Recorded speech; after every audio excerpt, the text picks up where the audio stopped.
Who we choose to be our president and commander-in-chief is a critical decision. It always is, but it is especially critical now. We sit closer to the brink of World War III than ever before. We sit closer to the brink of nuclear war. According to the Bulletin of Atomic Scientists, their doomsday clock is set to 90 seconds before midnight. We are one spark away from our demise directly because of the policies coming from the Harris-Biden administration. So it matters very much who we choose as our commander-in-chief.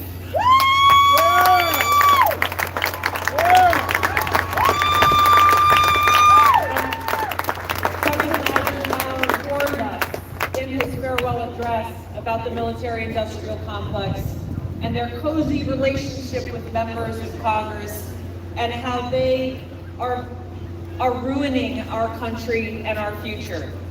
Unfortunately, and I can speak from firsthand experience, that relationship is more cozy now than ever before. The brazenness of members of Congress conducting insider trading, investing in these very big defense contractors just before they send out another $8 or $10 billion to Ukraine. Yep. Just the other day, we had the Pennsylvania Governor Shapiro, who flew in President Zelensky on a U.S. military plane. Not so that they could stand together and call for an end to the war. No. They instead went to a factory that makes bombs where Governor Shapiro, with a grin on his face, signed one of those bombs. How signing bombs, our elected leaders celebrate death, war, and destruction. And sell it to us, the American people, as an American jobs and economic plan.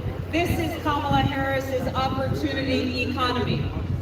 More war, more money for the military-industrial complex. My first deployment to Iraq was in 2005. I was serving in the state legislature at the time. I stepped down from that seat and volunteered to deploy in a medical unit, where every day I was confronted with the high human cost of the war. It was the first time in my life that I had experienced and seen firsthand the war profiteering that goes on.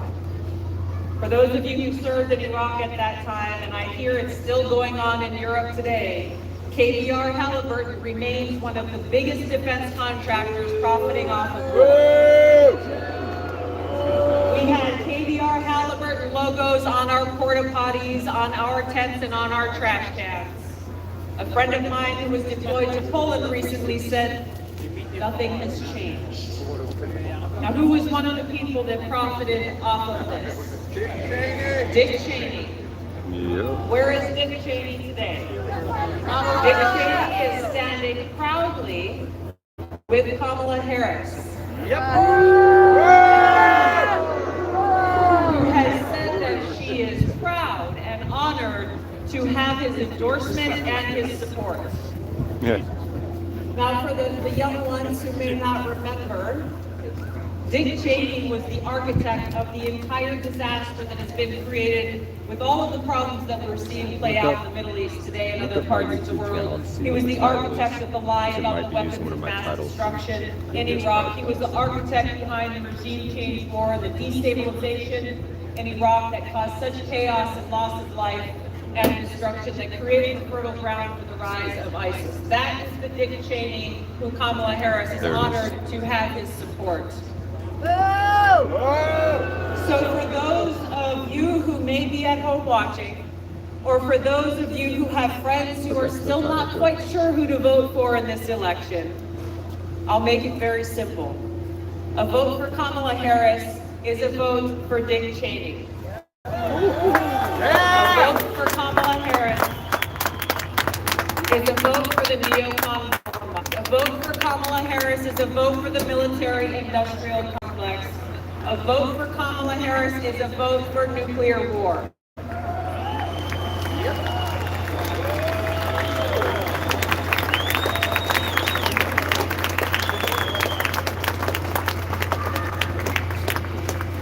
I endorsed President Trump in this election because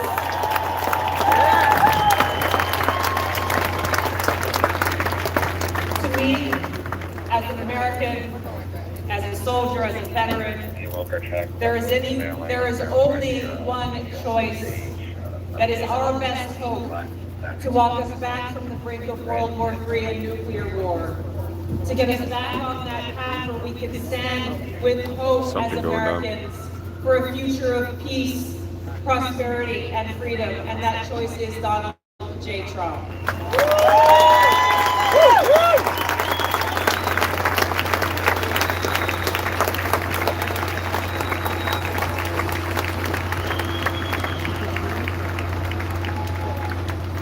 You won't hear anyone in the mainstream propaganda media talking about the reality of the threat of war that we face.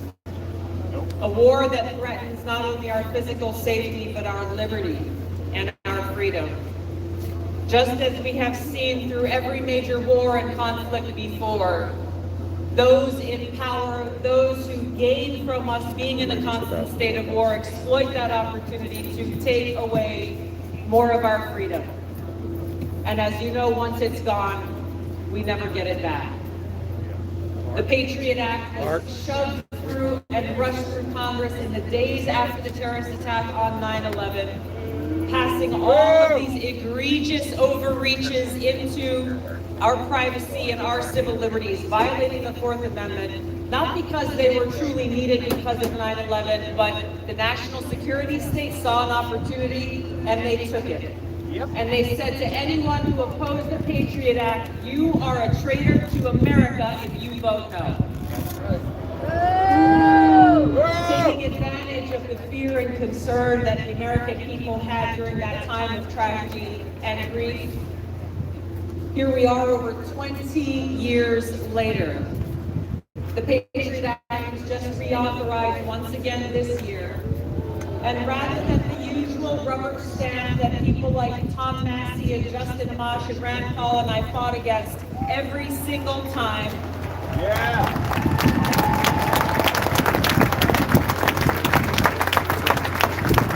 they took what was an already egregious abuse of our constitutional rights and freedoms and fomented fear yet again of foreign threats to our democracy and our freedom, to take an already bad Patriot Act even worse, to take away even more of our rights and freedoms, and both Democrats and Republicans voted for this.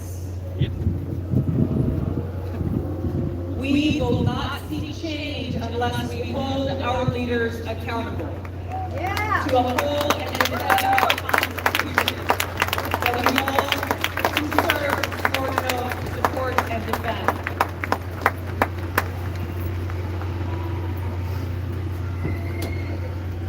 The lines on the other side. The fear-mongering will continue.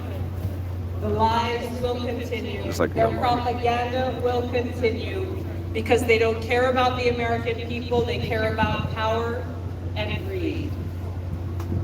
Our opportunity is to recognize and acknowledge and speak proudly and truthfully that it does not have to be this way. This is not a foregone conclusion.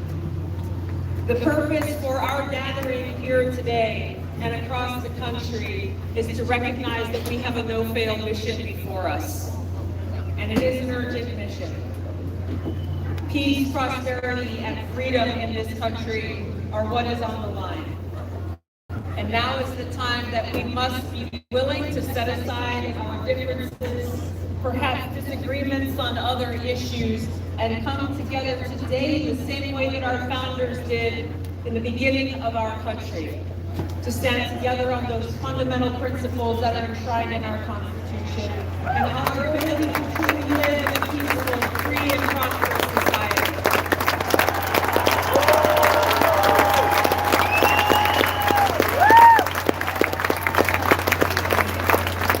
We must send a powerful and boisterous message, loud and clear, to the warmongers in Washington that we will not allow you to destroy our families.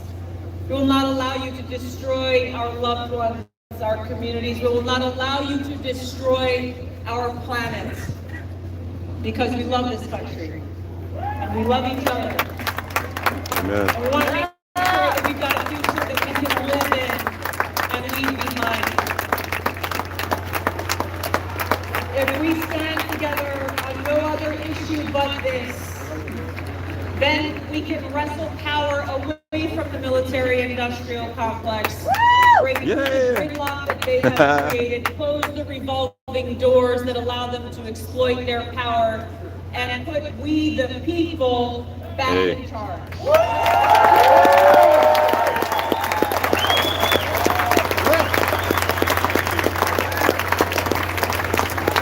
I leave you with this.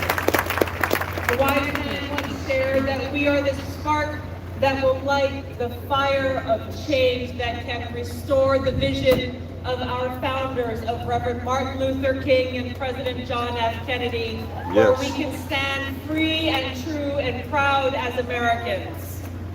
The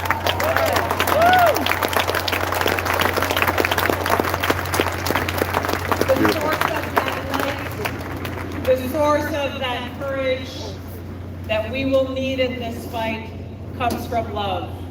God's unconditional love, our love for each other, and our love for this country and our future. Thank you for standing with us today.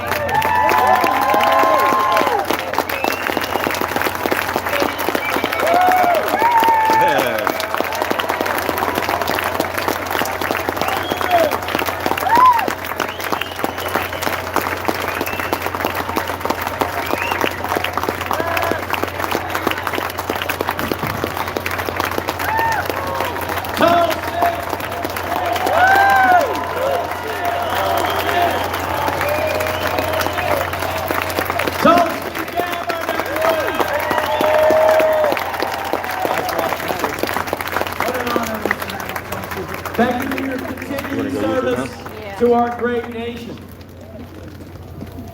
Wow, that was incredible. Thank you. One more time, Tulsi Gabbard, everybody. Thank you, Tulsi. Thank you for destroying Kamala Harris on the debate stage a few years ago.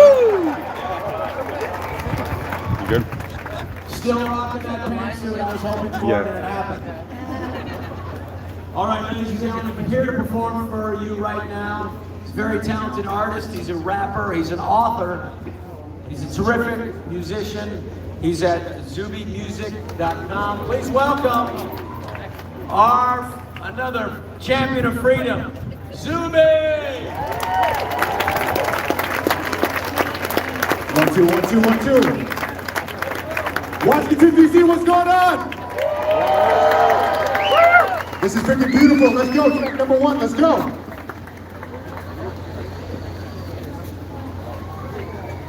How you guys doing out there? Make some noise. DJ, let's go. Okay, Washington D.C. I need to put your hands up in the air where I can see you. Let's go. Let's rock with me. We got Zuby in the building right now. Let's go. This is how we're gonna do it. Keep those hands up in the air. Yo, yo. To the left, and to the right, and to the left, and to the right, and to the left, coming at you. I want 1 billion fans, so I need 1 million first. I'ma gain another doubt to stop the sickness of this verse. Even when I smile and tweet me, looking through me as a threat. You'll get on before you see me like a doom in FPS. The button combination lets you read the name of light. Rappers looking in my head, they think I'm cheating on the mic. But this girl's my one and only. She never leaves me lonely. When I wanna beat her down, she's always waiting to restore me. I spread her love like baby, so passionate with metrics. Bars cannot be little me, they're stylist anorexic. The means they think I'm big, you ain't talking all aggressive. When they park and never bite, so your market's unimpressive. My mission's not achieved, I'm motivated to achieve it. You want a full thought and I'm providing it, so eat it. I wrote this in my sleep, I mean it, no exaggeration. Even scheming when I'm dreaming, I don't waste imagination. Coming at you. Yeah! Rescue the Republic, what's going on? Let's get those hands up. And to the left, and to the right, and to the left, and to the right, and to the left, and to the right, and to the left. Yo, shut up when I come through, I get respect cause I'm me. And the ladies love me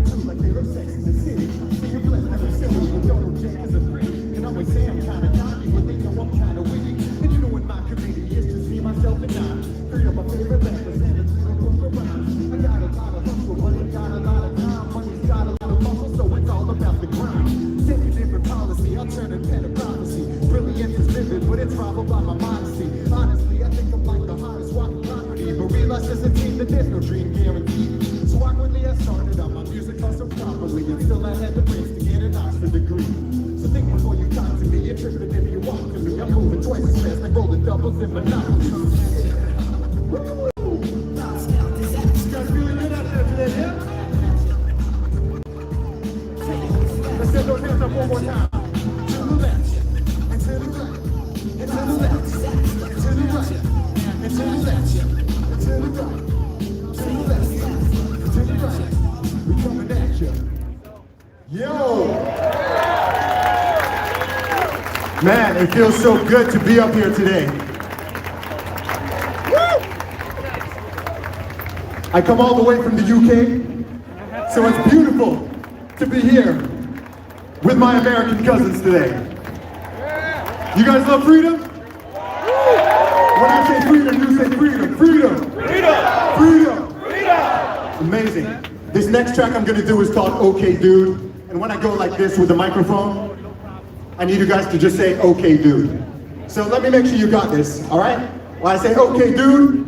Okay, dude. Yo, this is a good crowd, don't let. Are you guys ready for this one? Let's do this. This is crazy. Zuby is a musician, he's a rapper. Shout out to Joe Rogan. And someone said that I sleep with more women than you do, to which he writes, guys ready? Okay, dude. And they decided by him saying, okay, dude. Okay, DC, let's do this. Rescue the Republic. Okay. This track's called Okay, Dude. Yo. Oh, you don't like my style? Okay, dude. Oh, you don't like my lyrics? Okay, dude. Oh, you don't like my politics? Okay, dude. Do you even know what knowledge is? Okay, dude.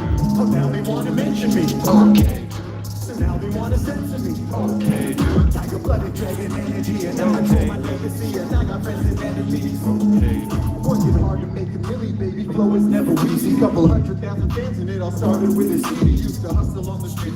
Now they see me on the TV, going viral like a one, so they try to close.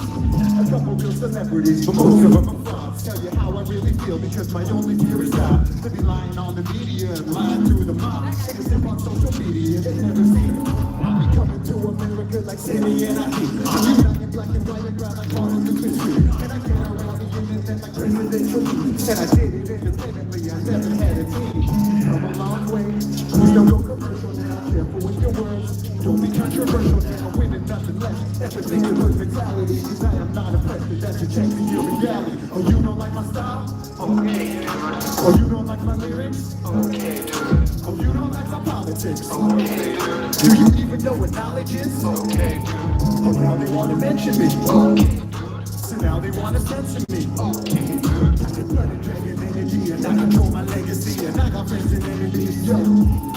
They say be open-minded, but they tell you how to live. That's how you ended up with drag queens reading to your kids. My soul cannot be bought. What I'm speaking is the truth. I will silence every thought while they indoctrinate the youth. I think socialism sucks and every government is shady. I'm not down with open borders. I'm not cool with killing babies. They're on infinite agendas and a man can't be a lady. You know that it's the truth, so why you looking at me crazy? I'm tired of your isms. I'm bored of all your phobias. I am not a bigot just cause I don't smoke with phobia. Shame and politics, the only thing you can invoke. We can talk about the system if you really think you're woke. Sell them murder, sell them dope, all the things that keep them broke. But you'll label me a sellout if I try to give them hope. I don't care, my vision's bigger, raise your kids, stop pulling triggers. You're a smart black man, so why you call yourself a... Oh, you don't like my style? Okay. Oh, you don't like my lyrics? Okay. Oh, you don't like my politics? Okay. Do you even know what knowledge is? Okay. Oh, now they want to mention me. Okay. So now they want to censor me. Okay. Like a blooded dragon energy, and I control my legacy, and I got friends and enemies. Okay, dude. Yeah. Thank you, Washington D.C. My name is Zuby. Rescue the Republic. I love you guys. Thank you.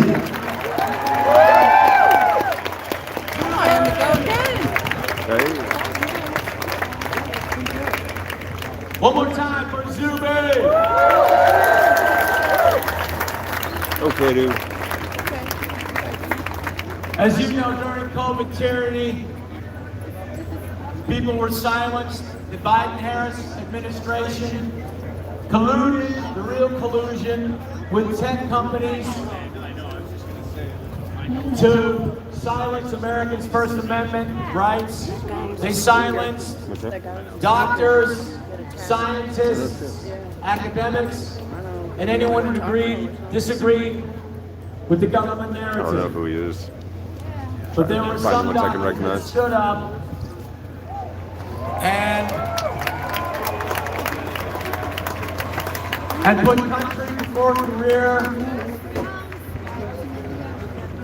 put science before the people who said it was settled. And we are very honored to have them here. I will introduce them. Dr. Mary Holland, Dr. Pierre Corey,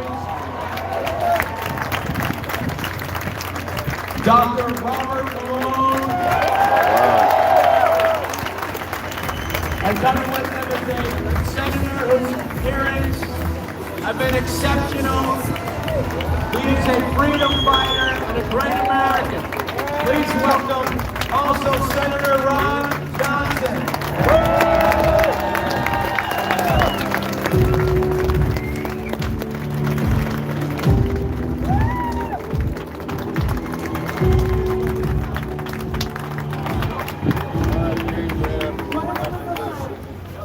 Children's Health Defense. What a tragedy and an outrage that children need public defenders for their health. But they do. During pregnancy, moms are expected to get 4 shots: flu, Tdap, COVID, and RSV. At birth, a baby is expected to get a hepatitis B shot against a sexually transmitted disease. By 6 months, a baby is expected to get 20 shots: Hep B, RSV, DTaP, HIV, IPV, PCV, rotavirus, and COVID. By 9 months, a baby is expected to get 1 or 2 more COVID shots. Not one of these shots has been properly tested, and each one is known to cause injury or death in some. This is insane. This is corrupt. This is criminal.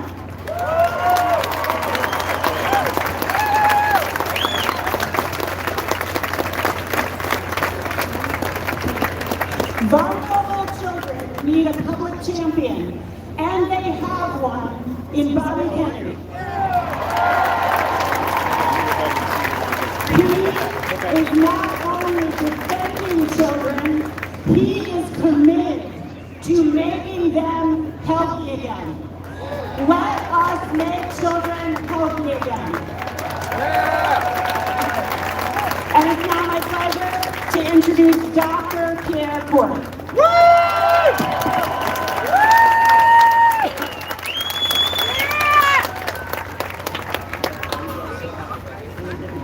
FLCCC! Yeah! Guys, great to be here.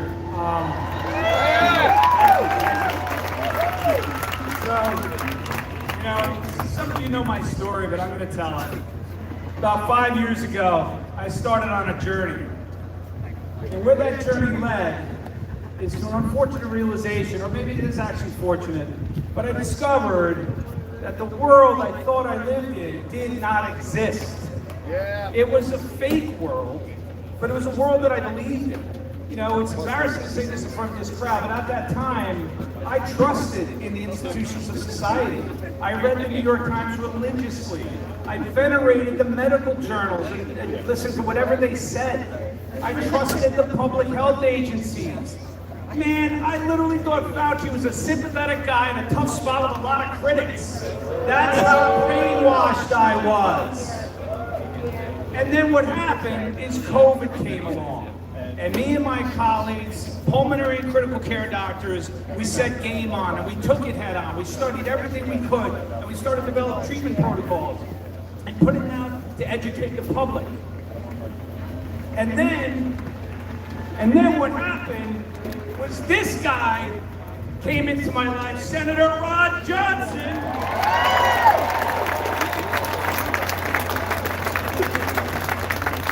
And, you know, I think he made a big change in the world through COVID because he got really important life-saving truths out there. He gave us a platform to speak truth, to speak expertise, science, and deep study. And we got that information out, and that information not only went around the country, but also the world. And I think by the result of his actions, we were able to save many, many lives. You know, my first testimony in May of 2020, I argued for the critical need for corticosteroids in the hospitals. And I did that at a time when every national and international healthcare agency recommended against it. I was proven right 6 months later, but then when he invited me back to talk about this little drug called ivermectin, of which I've become an expert on, that's when really the journey started to accelerate, because I saw it in his face with a response, a coordinated attack across media and medical journals and agency leaders across the world spewing lies. They sounded similar, they were structured similarly, and they were just raining upon our heads, and they were drowning out our voices. And then I saw the onset of immense censorship and propaganda, not just social media, the journals, the medical journals at the heart of all of this. Medicine has been captured. And then after seeing that and fighting that ivermectin war, I saw that amplified by many magnitudes around the vaccines. And I watched a humanitarian catastrophe unfold. There are millions dead across the world from these vaccines.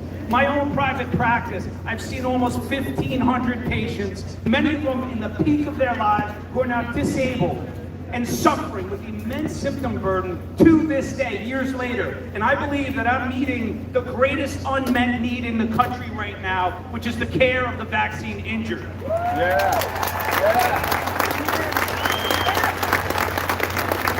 And, you know, ultimately through this journey and why I'm here is I've come to believe that our government has been fully captured by corporations and these industrial complexes. They have every single one of our agencies, the CDC, the FDA, the NIH, the EPA, you name it, big food. They're polluting our air, our water, our medicines, our security. They're letting, you know, all the immigrants come in, and they're surveilling us and censoring us. All of our rights are being slowly stripped, and most of the country's not aware of this. And as an educator, I'm trying to bring that message out. And so that's why I'm here. I'm here for the same reason you guys are all here, to rescue the Republic.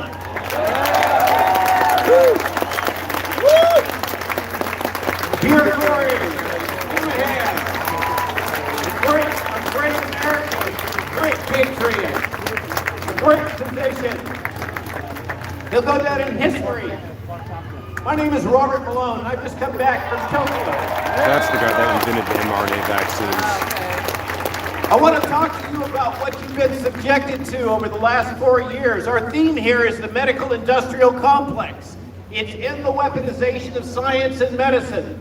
That's what we're focused on. Over the last 4 years, you have been subjected to psychological bioterrorism. You have been systematically subjected to psychological warfare intended to train you to have fear, to respond to the fear of weaponized infectious disease in order to control you. This is psychological warfare. This is psychological bioterrorism. It must stop. The people that do this must stop. I'm going to read you a little quote from John Kerry recently speaking at the World Economic Forum. Okay, here's what John has to say about the world. Our First Amendment stands as a major block to the ability to be able to hammer disinformation out of existence. This is why he's so focused on the next U.S. election. What does he have to say about that? What we need is to win the right to govern by hopefully winning enough votes that you're free to be able to implement change. He wants to win by a big enough margin that they can throw out the First Amendment. So what does that look like? Now we have the situation in India with the vaccine for COVID called Covaxin. A bunch of academics wrote a peer-reviewed study that got published. And you know what Bharat Biotech did? They sued the journal, and they sued the the academics that wrote the paper because it was revealing things about the vaccine that Barack Biotech didn't want to be revealed. This is their new strategy. They're going to deploy lawfare to shut down our ability to even talk about the risks of these products. All the things that Mary was talking about, if the election doesn't go the right way for us, they want to get to the point where they can put people like Mary and Bobby and me and Pierre in jail, just like they did with J6. So here's what's going on. I just came back from Tokyo where they had a 30,000 person rally because they're about to deploy self-replicating RNA vaccines. Japan is being used as the guinea pigs for the world for this new technology. The Japanese people are calling this the third atomic bomb. This is being deployed in a cooperative agreement between a U.S. company, Arcturus, a Australian company called CSL, and a Japanese company. Now, the CEO of the Japanese company recently gave a press conference. What did he say? He said, anybody that is spreading misinformation, we're going to go after him legally. We're going to try to have them jailed. If you say anything against their self-replicating RNA vaccine technology that's never been rigorously tested, we don't know if it's going to infect other people. We don't know if it's going to spread. We know it's going to replicate. We don't know if it's going to get to the brain of the elders in Japan. But we do know that if we say anything about these concerns, the CEO is going to come after us and try to put us in jail. That's the new world order. That's what we're coming into. That's what they want to implement on us. They want to shut us down. They want to prevent us from speaking. They want to completely control the narrative, and they want to be able to deploy psychological warfare on all of you to control you, to train you to respond to the fear narratives about avian influenza and monkeypox and whatever it is they want to deploy next in order to control you, in order to teach you to shut up, sit down, stay in your homes, and do what you're told. Now, I'm not okay with that. I don't think you're okay with that. And I hope that you join all of us in fighting this new tyranny. Now, thank you for your time, and it's my great pleasure to introduce this is a true American patriot. If there's a hero, it's Ron Johnson. Ron Johnson, who stood up in the Senate and said, hell no. Ron Johnson, who spoke the truth again and again and again. Ron Johnson, who has bucked the Uniparty. Ron Johnson, who ran for office even though he didn't want to because he wanted to resist Big Pharma and the vaccine narrative. Welcome to Senator Ron Johnson. Thank you all. Thank you all. Thank you, Robert. Thank you all for being here. This is a really good sign for America. It is an honor to be here and to follow three heroes of the pandemic. Dr. Corey had the courage and compassion to treat COVID patients, and like Dr. Malone and Mary Holland, they all had the courage to tell us the truth. It is also truly an honor to speak before another man of enormous courage, Robert Kennedy Jr.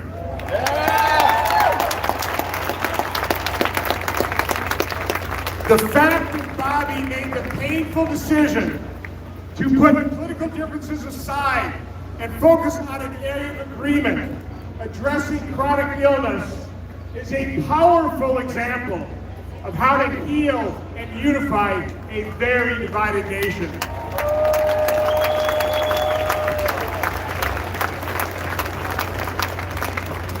Isn't it sad that these courageous individuals, together with so many others in the medical freedom movement, instead of being rewarded and praised for their efforts, they have been ridiculed, vilified, and scorned.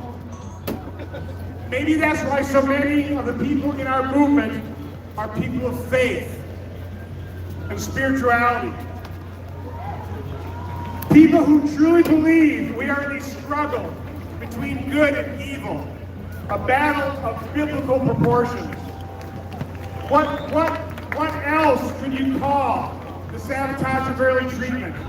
Mandating an experimental gene therapy, censoring the truth, ridiculing and destroying the reputations and careers of good people who told the truth, and ignoring and casting aside the vaccine injured. I call that evil. But even though we're in perilous times, we have hope. You know what gives me hope? You do.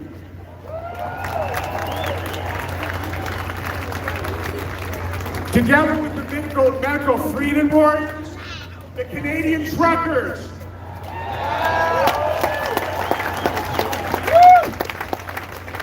and all the people whose eyes have been opened and are seeking truth.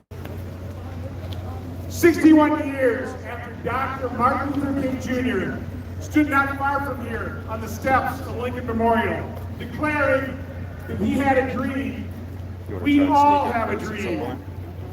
We have a dream that billions of eyes will be opened, that wrong will fail and right will prevail, that truth will conquer evil, and that freedom and peace will endure. That is why we are assembled here. That is what must be rescued. It is our mission, it is our quest. In the end, it's a fight for freedom and for truth. It's not somebody else's fight, this is our fight. And it is a fight that we absolutely must win.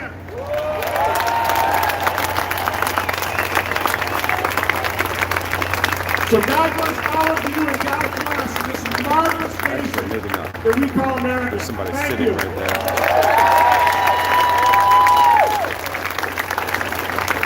Can't get around that way. I guess maybe right where we're standing. We've started to use food water. What's that? Can I really trust what's in the powder? I mean, it's probably fine. I can't imagine a company would cut corners if it meant harming babies. Right? Yeah. Manufacturers selling baby food with high levels of toxic heavy metals. Dropped for the second year in a row. Microplastic has been found in almost every organ in the body. Americans are dying younger. Why is this happening? Well, the short answer is we don't know. One man insisted we were talking about this. We will make America healthy again. Thank you, Bobby. Thank you, Bobby. How is every presidential campaign not talking about this? Joining forces with former President Trump to make America healthy again. Alarming growth in the prevalence of chronic illnesses and health problems, especially in children. It's time to ask what is going on. If RFK gets in office, he will expose a lot of this stuff. Kennedy Jr. and former Democratic lawmaker Tulsi Gabbard are joining his presidential transition team. We know why it and we know how to fix it. Catastrophic quartet, big farming, big food, big pharma, and big insurance. Systematically core every institution of trust, which has led to the global spread of obesity and disease. Who cares about politics if the next generation is dead or close to it before they can even vote? It's a conversation that American families deserve to make America truly healthy again and to orient true scientists toward that aim. How about when your children are sick and you don't care? What's more important than all our kids are sick? It's now or now. I pray to God every morning to put me in a position to end this calamity. You would think that the American healthcare system and our government agencies would be clamoring to fix, but they're not. They are deafeningly silent.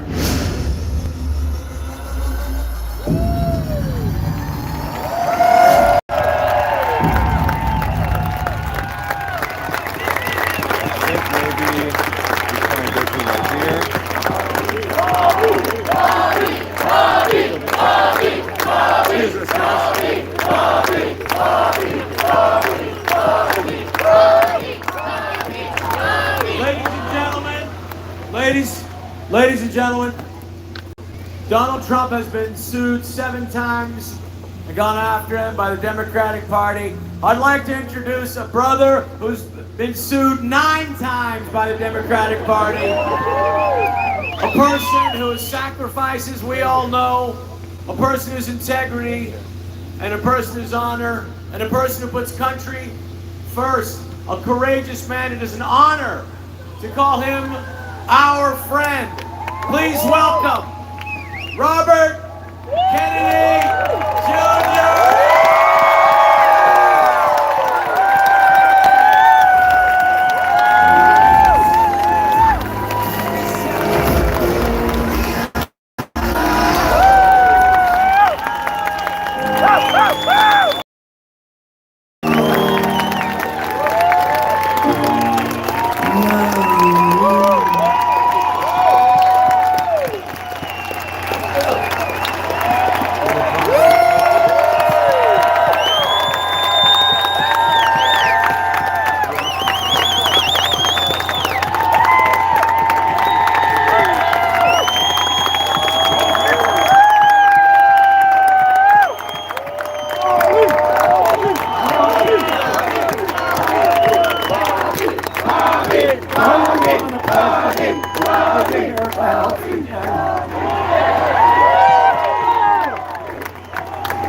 Oh, you want a president who's freedom?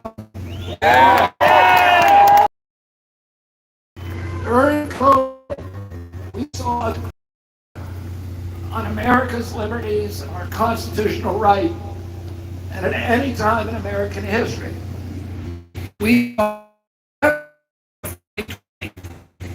they were already censoring doctors, scientists, individuals, anybody who questioned the government orthodoxy. The American press, guardians of the free speech, the First Amendment of our democracy, all took part in this unprecedented effort to silence dissent in our country. The press, which is supposed to function to speak truth to power, instead began silencing the powerless and acting as a bullhorn for government orthodoxy. As soon as they figured out that they could censor us and that we were going to put up with it, they began assault against all of our Bill of Rights. Hamilton, Adams, and Madison said that we put freedom of expression in the First Amendment because all of the other rights are dependent on it. A government that has the capacity to silence its critics has license for any atrocity. So the First Amendment was the most important right. And now, as soon as they figured out that we were going to put up with them silencing dissent, they began their attack against all of our other Bill of Rights. There's three legs in the First Amendment. The first is freedom of speech. The second is freedom of worship. They closed every church in this country for a year.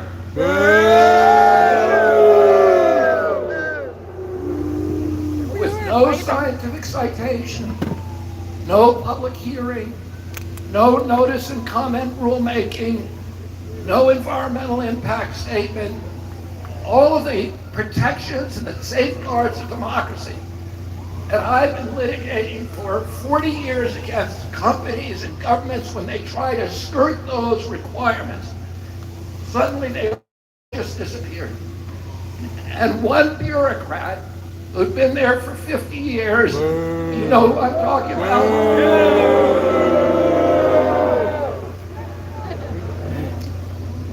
He just said, close the churches.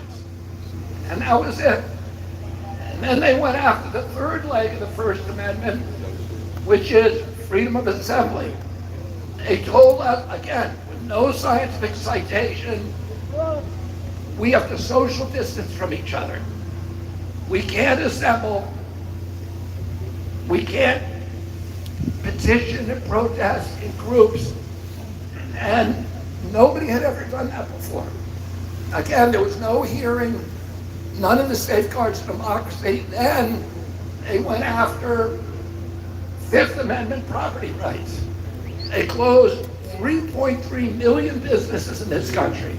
No due process and no just compensation.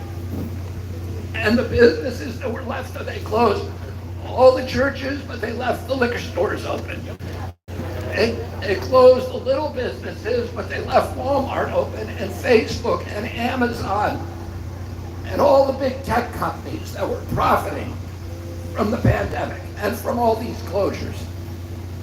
They then went after the Fourth Amendment prohibitions against unwarranted searches and seizures.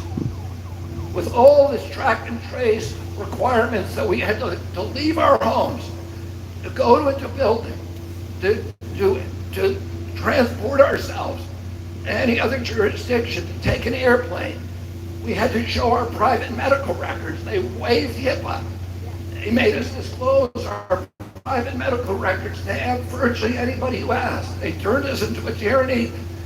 They told us to strap on masks, again, with no science behind it. And that, number two, only the worst tyrannies in the world, people like the Taliban, like the Iranian government, the Saudi government, these are the ones that force their citizens to wear masks because it dehumanizes them.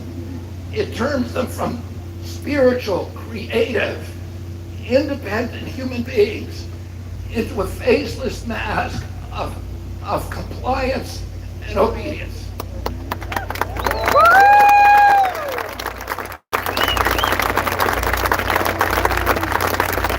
And then they went after the Seventh Amendment, which guarantees jury trials to Americans. And here's what the Seventh Amendment says.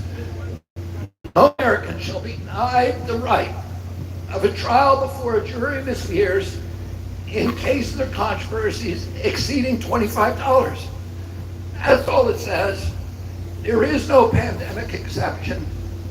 And the framers of the Constitution knew all about epidemics. There were two epidemics during the Revolutionary War, a malaria epidemic that decimated the armies of Virginia, a smallpox epidemic that decimated the armies of New England. Between the end of the Revolution and the signing of the Bill of Rights in 1792, there were epidemics in every city in our country: cholera, yellow fever, typhus, typhoid, malaria, that killed tens of thousands of Americans. Everybody knew about this, and yet they did not put an epidemic exception in the United States Constitution. They wrote the Constitution for hard times, not for easy times. They wrote the...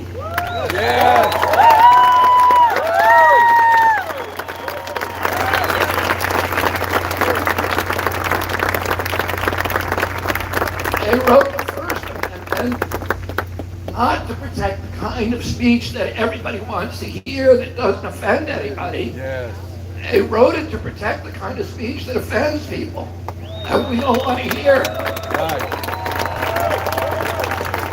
They wrote it to protect misinformation and disinformation and lies.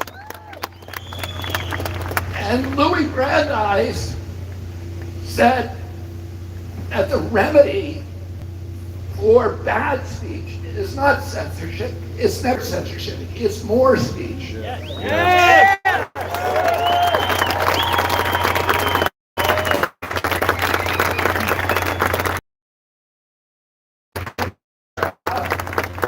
Our whole system of government, which is rooted in the First Amendment, is based on this confidence. And when ideas are allowed to triumph in the marketplace of debate, and we will have a better country, we will have more freedom, and we will have a better government in the long run.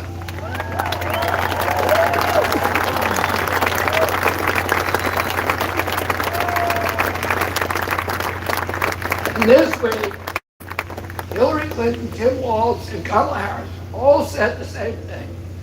They said that if the Democrats get back into office, that they are going to make sure that misinformation and disinformation is censored.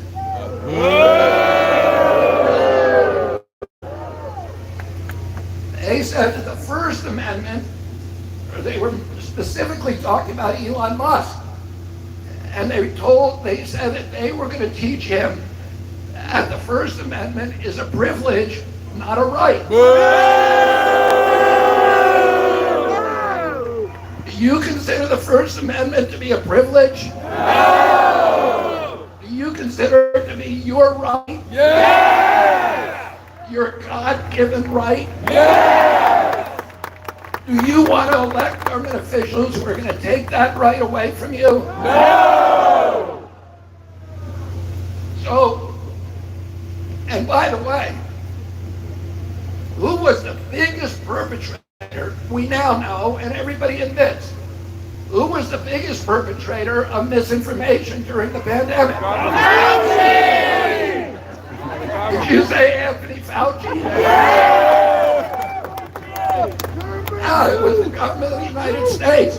So we don't want the government, we don't want to give the government power to censor other people's misinformation while it perpetrates its own, do we? No! And you know, you look at that pandemic, you look at the management and the disaster. The Brown University, they closed all the schools. The Brown University studies that our children, our toddlers in this country lost 22 IQ points.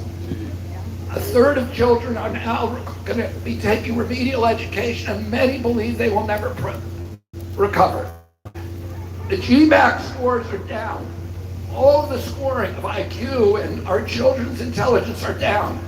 This did a terrible, terrible blow to our country. And what was the point of it all? Well, we look at what the outcome was. And the outcome was that they shifted. They closed all of the small business in this country. 41% of black-owned businesses will never reopen. They shifted money upward. They strengthened these big tech institutions like Amazon and Facebook and Instagram and YouTube and Google. And they weakened Main Street and small business and the American worker, and they shifted $4.3 trillion from the American middle class to this new oligarchy of billionaires, which is the biggest outcome, the biggest shift in world history of wealth. And they shifted power. We gave our government all these new powers. And I want you all to remember three things. One is that when you give a government a power, it will never follow.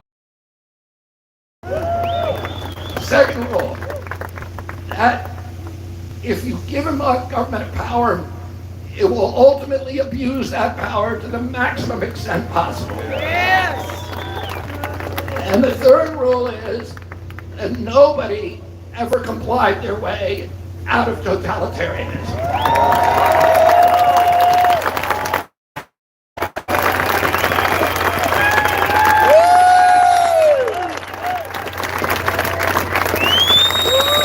So what are we going to do if they ever try to do this again? We're going to resist. What are we going to do if they try it again? Resist! Resist! Resist! What are we going to do? Resist! Resist! Resist! And we enriched all of these corporations and their captive agencies, and now want to go and commoditize all of the things we value in our lives. They're commoditized the Constitution. They have turned the courts into servants for authority instead of the servants of the people. They've commoditized the press and turned the press away from the First Amendment and into propagandists. They're commoditizing our landscapes. They're commoditizing our health. And they're commoditizing our children. And the biggest beneficiary of the pandemic was, of course, the pharmaceutical cartel.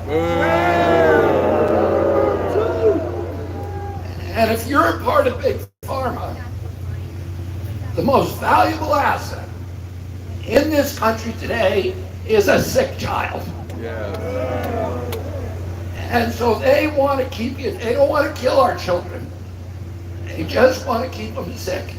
and dependent on chronic disease drugs for the rest of our lives. And they now have so much power over this, the exemplary democracy of the world, that they have been able to make us the sickest country in the world. We have the sickest children in the world. When my uncle was president, 6% of Americans had chronic disease. Today, that number is around 60%. When my uncle was president, I was a 10-year-old boy. We had 3.4% of Americans were obese. Today, 74% of Americans are obese or overweight. Japan, 3% of the people are obese, the same as we were in 1960. We have explosions. Autism has gone from 1 in 10,000 to 1 in every 34. 1 in 10,000 in my generation, 1 in every 34 in my kids' generation. Juvenile diabetes, which when I was a kid, the average pediatrician saw 1 case over a 50-year career. Today, 1 out of every 3 children who walks through his office door is diabetic or pre-diabetic. Our fertility levels are plummeting. Teens today have 50% of the testosterone and 50% of the sperm count as they did 2 generations ago. American girls are hitting puberty at 8 years old. The average is between 10 and 13, which is 6 years younger than it was 2 generations ago. We have the lowest puberty rates among girls in the whole world in this country. We have lost, since 1970, when we were leading the world in longevity, we've lost 6 years compared to Europe. In Japan, in Italy, we spend 4 times per capita what Italians pay for healthcare, and we live 7.4 years less. So we are commoditizing ourselves. We're destroying our country, including our national security. 77% of our children can no longer qualify for military service. Whoa. And it's costing us $4.3 trillion a year. It is an existential threat to our country. Our country is strong and it's resilient. It's not going to be destroyed because we get the social safety net wrong or because we miscalculate about our healthcare system. It's going to happen because chronic disease is going to destroy us, and it's going to destroy us soon. If we don't win this election for a president who's going to make America healthy again,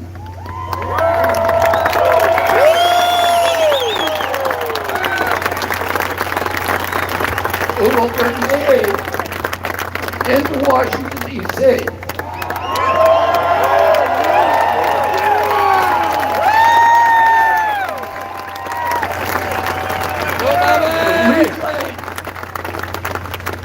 reclaim our agencies from the pharmaceutical companies, the big ag companies, and the big food companies that are trying to destroy them. And you know that our food system got transformed in the early 90s.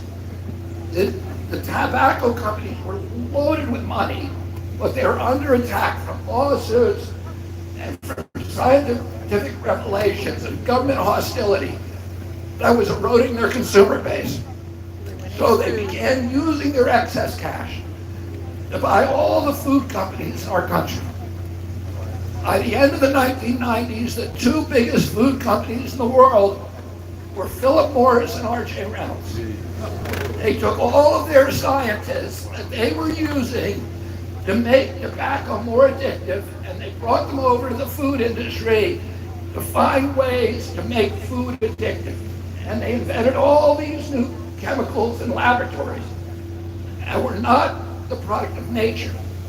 And they put it in our food, and our bodies do not have the capacity to process those materials. They wouldn't let them do this in Europe.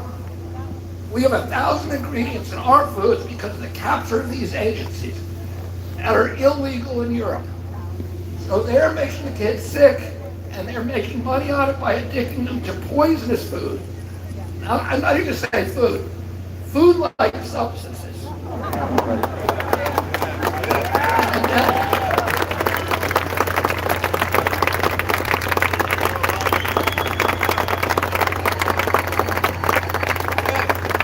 And their partners in the pharmaceutical industry are cleaning up the profits on it. And FDA now gets 50% of its budget from pharmaceutical companies and from big food companies. And we know who runs FDA. Do you think that FDA cares about your health? No! Do you think CDC cares about your health? No! Do you think HHS cares about your health? No! Do you think that NIH cares about your health? No! Do you think the United States Department of Agriculture cares about your health? No! Do you think USDA cares about small farmers? No! There's one thing they care about: money. Money and power. And we need a president who's going to come into office in this country and who is going to dismantle this corrupt merger of state and corporate power.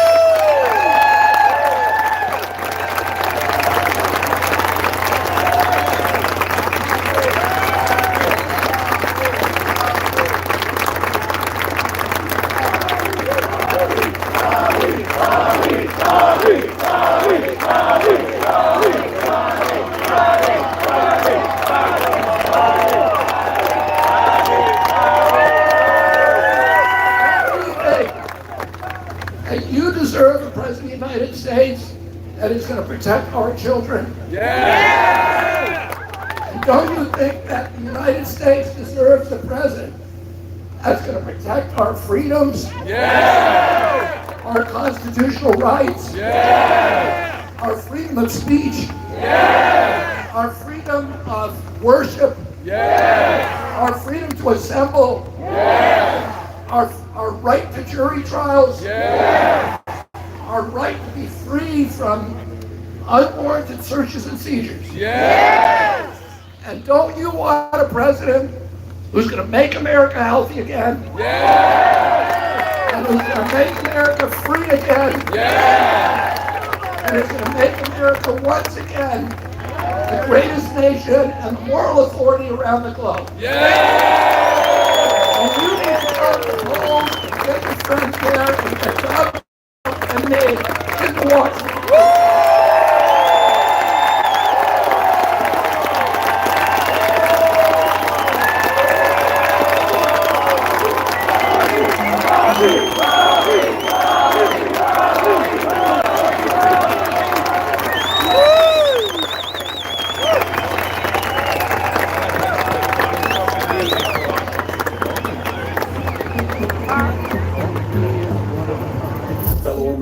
Our nation, our republic is at a crossroads. Our system is broken. We are no longer a government by the people and for the people. We're something else now.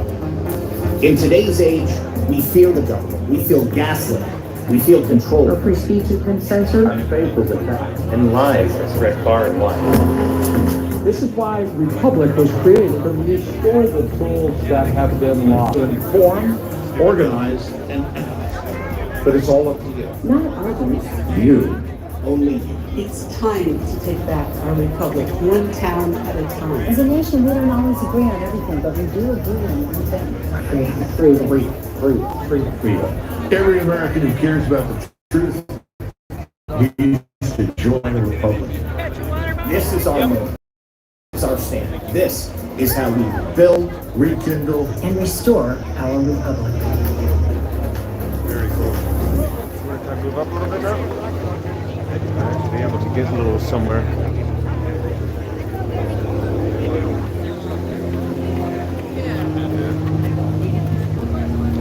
There's a lot of chairs there, that's the problem. I think we might be okay going that way. Thank you so much for coming today.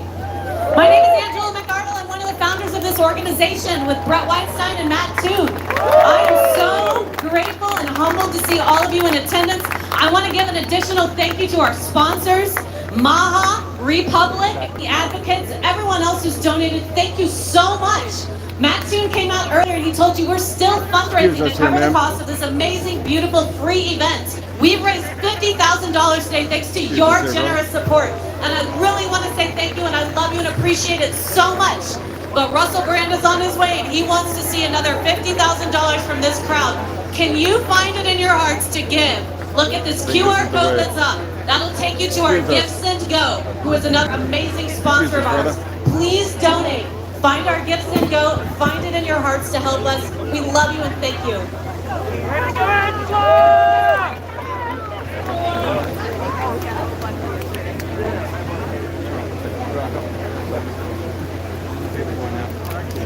Look at this guy. All right. Excuse us. Sorry about that. Excuse Wow. us. How are you guys doing? You having a good day? We're going to make America healthy again? Are we going to get a podium that doesn't expose that I'm really a midget next time? No. We thank you so much for coming out today. We're gonna bring up a band in a minute here. I do want to thank you, each of you, right there. for coming out and hope it's spreading the message out to you, We might be able to get neighbors, through. Go for family it. members. Excuse us. And to Excuse us. those people who are on the fence of what Excuse this us. Thank you, guys. what this election is all about. And That's pretty good. I think we've been at a pretty darn good day We'll wait today. till it opens How up about a again. hand for all the speakers who've Thank come you. up so far?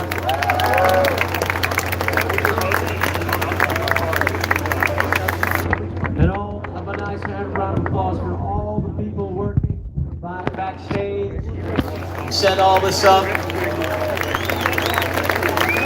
They have big hearts. They're away from their families, and we all want the same thing. We want to continue these liberties for our children and for ourselves. Now, how you guys doing, all right? Okay. They're almost set here. They couldn't do this when Bobby was on stage, obviously. All right. They'll be ready in a little bit. So if you guys need, anybody needs a ride to the airport, you can come with me. I'm leaving in a few minutes. I want to thank you again, and also thank you, God, for not letting it rain today. Appreciate it. Thank you, God. Thank you, Jesus, for bringing all these brothers and sisters together in one place safely. Today is the day Saint Michael, the Archangel, to defend is in We're battle trying to. Thank you. and is here to protect us against wickedness. That is today. That's no accident. We're grateful to be here. All right. They're only missing microphones and we'll continue. All right.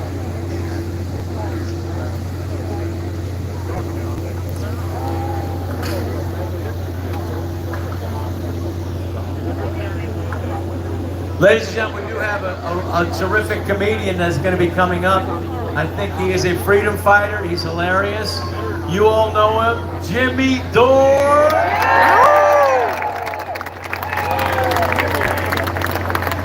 Let me see if I can get him up here. Bring up Jimmy. Cool. All right. Now you got microphones, guys? This usually takes about 45 minutes, but they're going to be able to cut it down to 42. So while I'm here, shameless plug, I have my new book is about free speech. Called You Can Do It. You can do it! Speak your mind, America. And you can do it. How you guys doing? Did you guys get Jimmy? Ask Jimmy to come up. Yeah.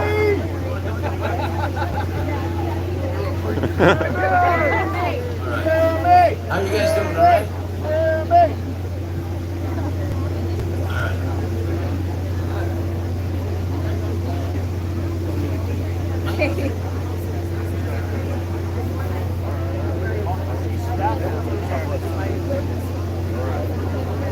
What's that?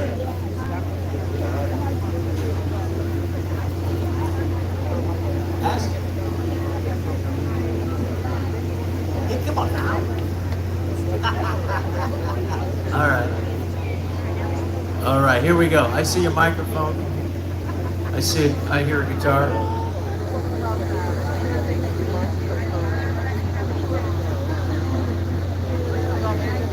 Come out here. Girls and women's equality matter, stand up. If girls and women's sports matter, and you want your daughters to have the same opportunity you have, stand up. If you know that it isn't fair or safe to allow males to compete in girls' sports because it's, well, obvious, Thank you. stand up. Don't be cowed by people who call you a bigot. You're not a bigot. Don't let men tell us how to be good girls. Don't let others tell you you just need to be quiet. Sit down. Be nice. It's not nice to further a lie. It's not me to believe in women's equality. We deserve our own sports, privacy, safety. We deserve a chance to compete and win. So don't be nice. Don't be careful. Be honest. Be brave. Fight for women. We've come too far to give up now. And if you agree with that, stand up and stand with us.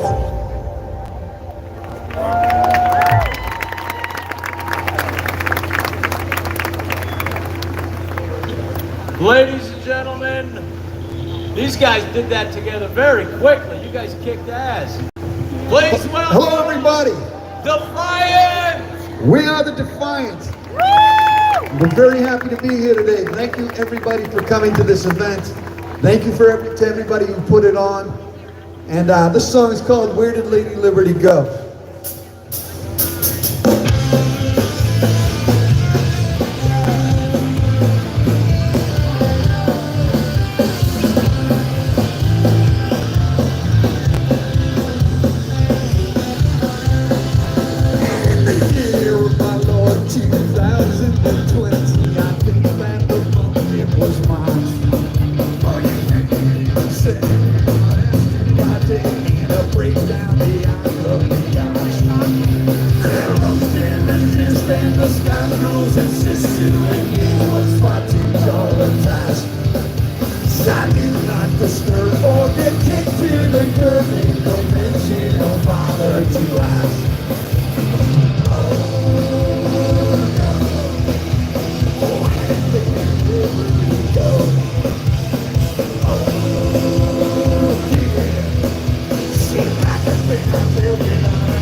It's the moment.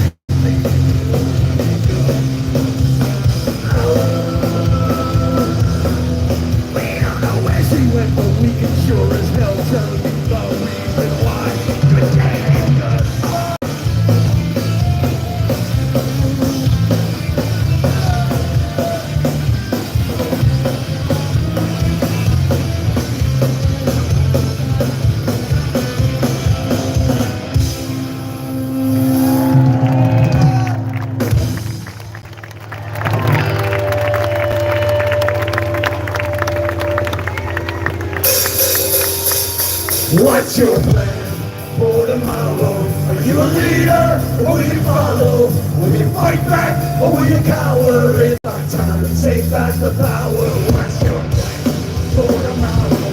Are you a leader or will you follow? Will you fight back or will you cower? It's our time to take back the power. What you gonna do when you show up in black suits on the street out in boots? And the man silence you. What you gonna say when they steal your rights away? In the tax and things you pay, burn the keys when you open today. We don't need you running high. We don't push on to the side. What's your plan for tomorrow? Are you a leader or will you follow? Will you fight back or will you cower? It's our time to take back the power. What's your plan for tomorrow? Are you a leader or will you follow? Will you fight back or will you cower? It's our time to take back the power.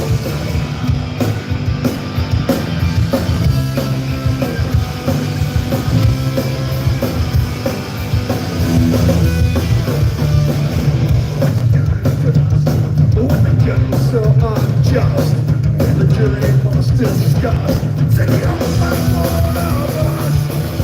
Where you gonna turn? Now the court has been adjourned. In every lesson that you'll learn, there's many hands over this burn.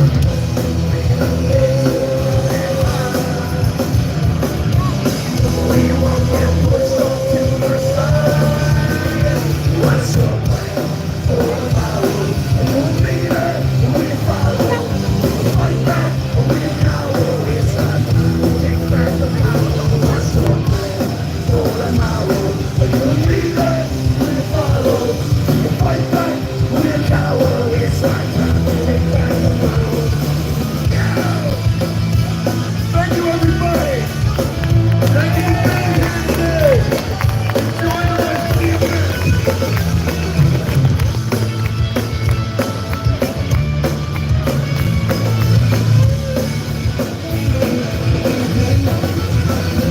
What's your plan for tomorrow?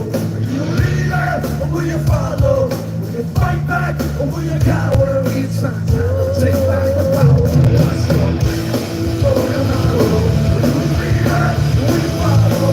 Will you fight back or will you cower? It's time to take back the power. What's your plan for tomorrow? Are you a leader or will you follow? Will you fight back or will you cower? It's our time to take back the power. It's our time to take back the power. It's our time to take back the power. It's our time.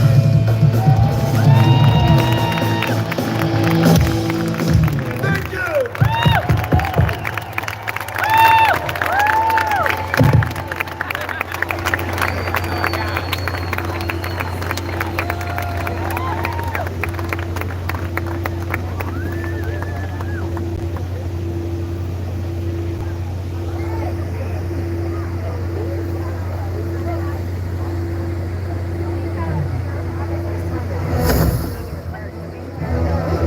Ladies and gentlemen, please welcome our next MC, war correspondent, veteran journalist, Lara Logan. Hello, everybody.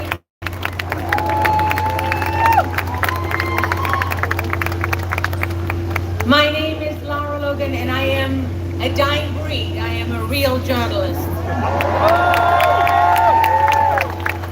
I want to rip down the glass and pull out the microphones and tear it all away so I can stand there with you. And I want to thank you for being here today. I saw someone hold up a sign that said, "We are the Defiant." And that is exactly what we are.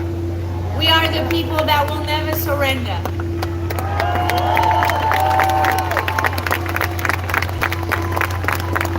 When the founding fathers wrote that this is a government of the people and for the people and by the people, it was not a bumper sticker. They meant it. This is your government. This is our government. And what people have woken up to from so long is that we have been robbed blind. We have been enslaved for way too long. And when the people stood up and chose their own leader, those who think they're smarter than us, those who think they know better than us, those who never meant it when they said they were there to serve us, they are mad. And they wanted to blind us. But this event is living proof that we are not divided.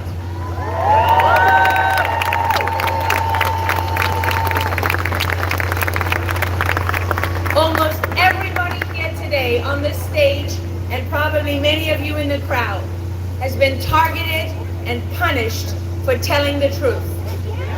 We reward those who lie and deceive and steal and kill. And it makes absolutely no sense. And we have a window. You can all see it. This is a window. If you don't like war and you don't want to go to war, well then you sure as hell better get off your butt and do something in the next few weeks.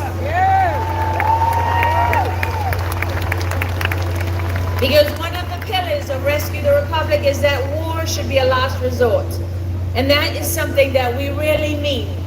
Don't be sending your sons and daughters and fathers and mothers, and don't be sending them onto battlefields to loiter on the objective and die in filthy sewage canals and other places when you have the ability to bring everybody home overnight without putting a single boot on the ground.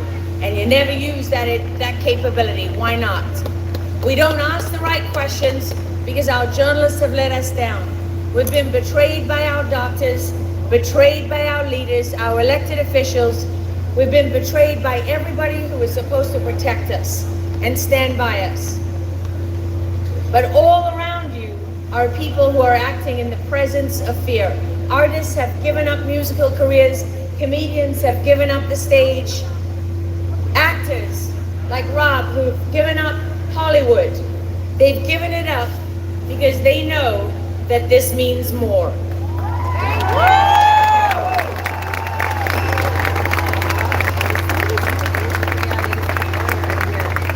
You don't need to hear more from me because the next person on this stage is much more entertaining and much funnier. He's been a comedian, he's been a podcaster, he's been a famous Hollywood actor.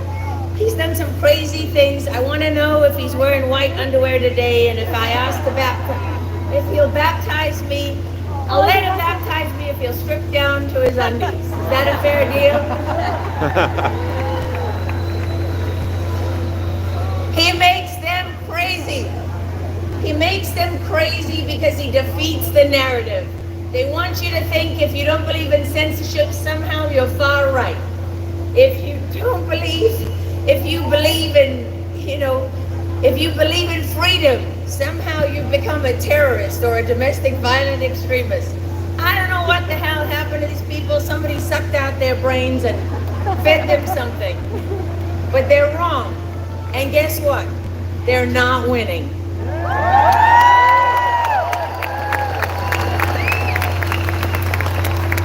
Every time they try to kill the orange Jesus, they bring more people to the fold. This, as you all know, is a revolution. One of peace, one of love, and one that brings God back to the center of this land.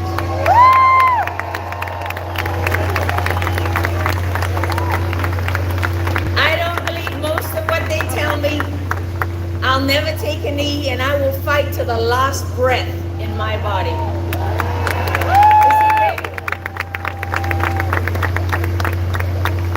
Now, I don't want them to yell at me for talking too young, but I gotta make sure that the man of the moment is waiting in the wings. There's not enough activity to my side, so let's talk about Russell Brand. Russell Brand is just classic because he came from their world. They don't like it when you come from their world. They held you up, they adored you, they made you a hero. They gave you prizes, they wrote glowing articles. Now they have to find a way to say, well, we didn't mean any of that. None of that was true. Just like me, I used to be a great journalist when I was on 60 Minutes. Apparently now I've lost my mind. You know, great doctors. There's some great doctors. People that were elevated at UC Berkeley and above, right? And now they're no longer great doctors because they believe in natural immunity and they don't want to be experimented on or lie to their patients. What happened to that? Uh-oh. Russell, if I let you baptize me, will you strip down to your underwear? Will you baptize me in your underwear? He doesn't think I'm serious. I was 8 the first time I was baptized. It was humiliating then. Ladies and gentlemen, I want to welcome to the stage a great man who is great and doesn't care what they say.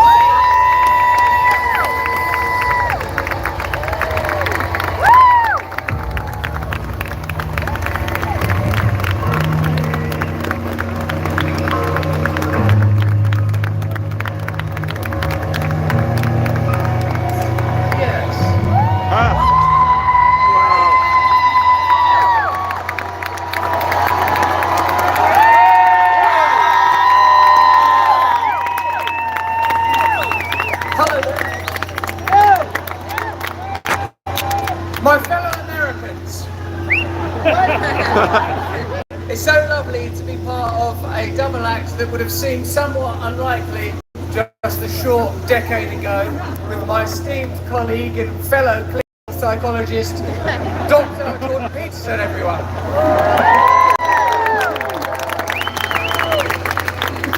Dr. Before we begin this presentation at Rescue the Republic, brilliantly organised by the great Brett Weinstein. A round of applause for Brett.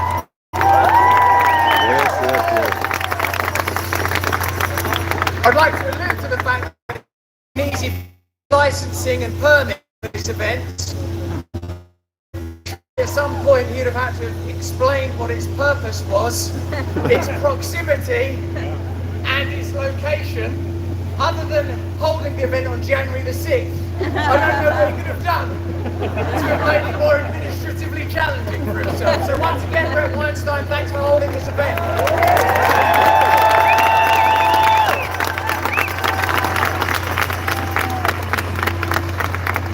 Dr. Peterson and I have been on a rather unusual journey. I don't mean literally, we arrived separately, but by God we'll be leaving together, won't we, Doctor? To arrive at this stage. I'm an Englishman, I'm not from your great country, I admire it and you very deeply. I'm not traditionally what you might regard as a Republican or a Trump supporter. I have arrived on this stage via Hollywood, via liberalism, via all sorts of images of freedom in the form of decadence and Epicureanism, the mindless pursuit of pleasure as a god. But I stand before you today, thankfully with a professional psychologist, because I could go crazy at any moment, baby. Because I admire your spirit of freedom and your liberty. And it seems to me that once the MAGA movement is joined by Robert F. Kennedy,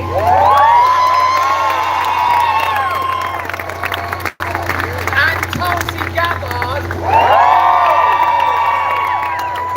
it becomes plain where the true anti-establishment sentiment lies. And it is not with the current incumbents of the White House who, for their rhetoric, advocate for further and deeper and more expensive wars, who seem keen to lubricate the pathway to authoritarianism and totalitarianism with talk of protecting the vulnerable. During the pandemic period, we saw how they protect the vulnerable by imprisoning the majority, by medicating everybody, by obfuscating facts, by concealing truth and controlling freedom. I, like many of the organisers of this event, believe that this is a critical moment for us. Not just the ordinary rank and file supporters of the Trump and MAGA movement, although to you, of course, I am open-hearted and full of deep and Christian love. But also to people that would never consider voting for Donald Trump. It is to them that I reach out in earnest and say, if you care about democracy, if you care about freedom, if you care about ending war, if you care about your children's health, ultimately, if you care about freedom, this is the time for you to do something decisive and different. I pray for a free and fair election in November. I pray that great American heroes like Edward Snowden will be revered and heard.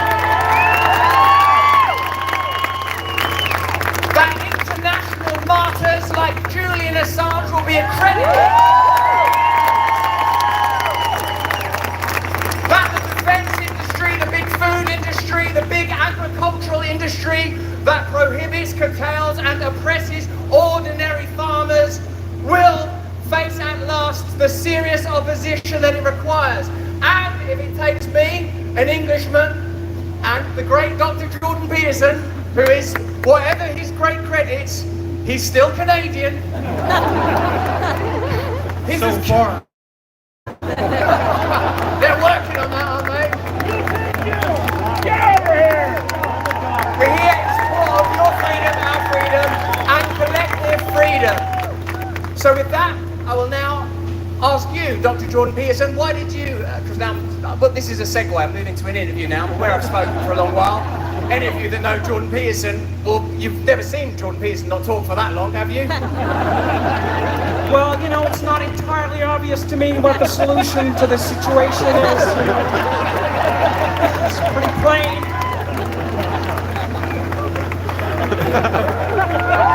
I know you've got a microphone. And I've seen you defend yourself against English broadcasters extremely well.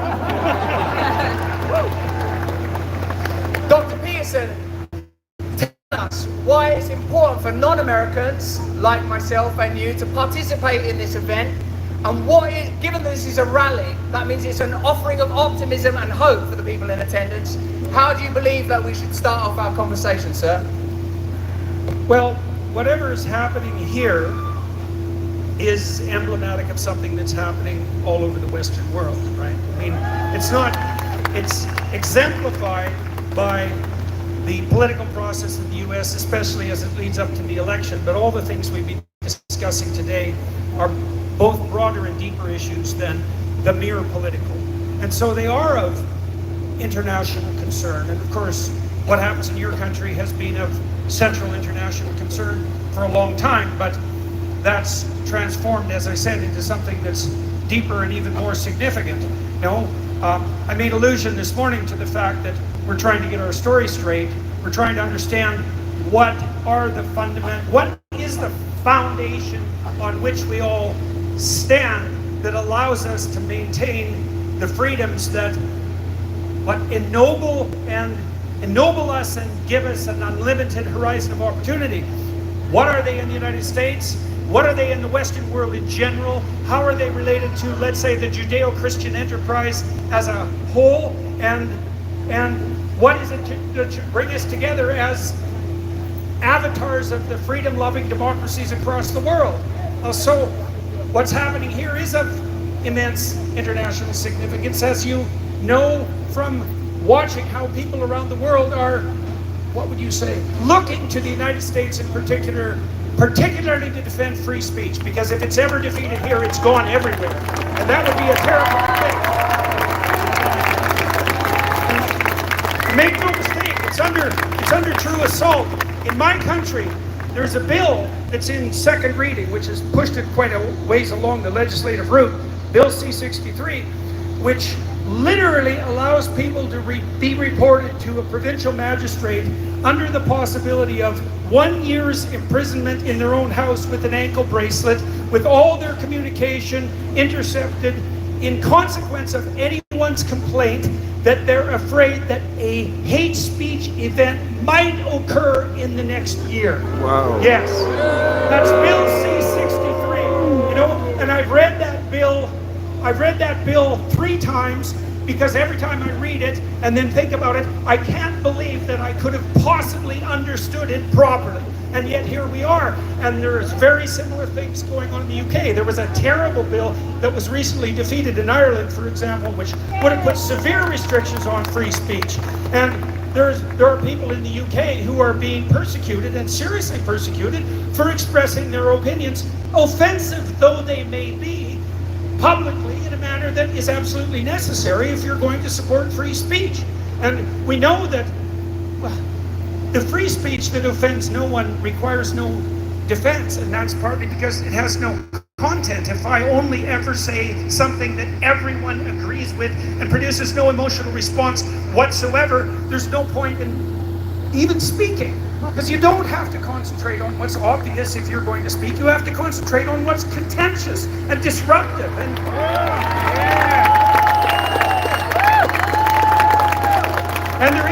there isn't anywhere on earth, and this certainly includes my home country, where the protections for that vital right are more thoroughly enshrined and deeply entrenched than they are in the United States. And seriously, thank God for that.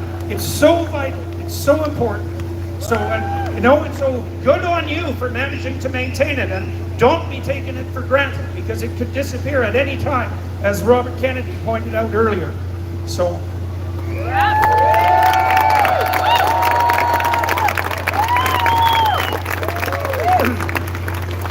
It is significant that the Constitution is now being spoken of as an artifact that can be changed and altered. The New York Times recently said that it might be problematic, and when sacred documents, yes, I mean, you're right. It's definitely a negative thing. There's no question about it.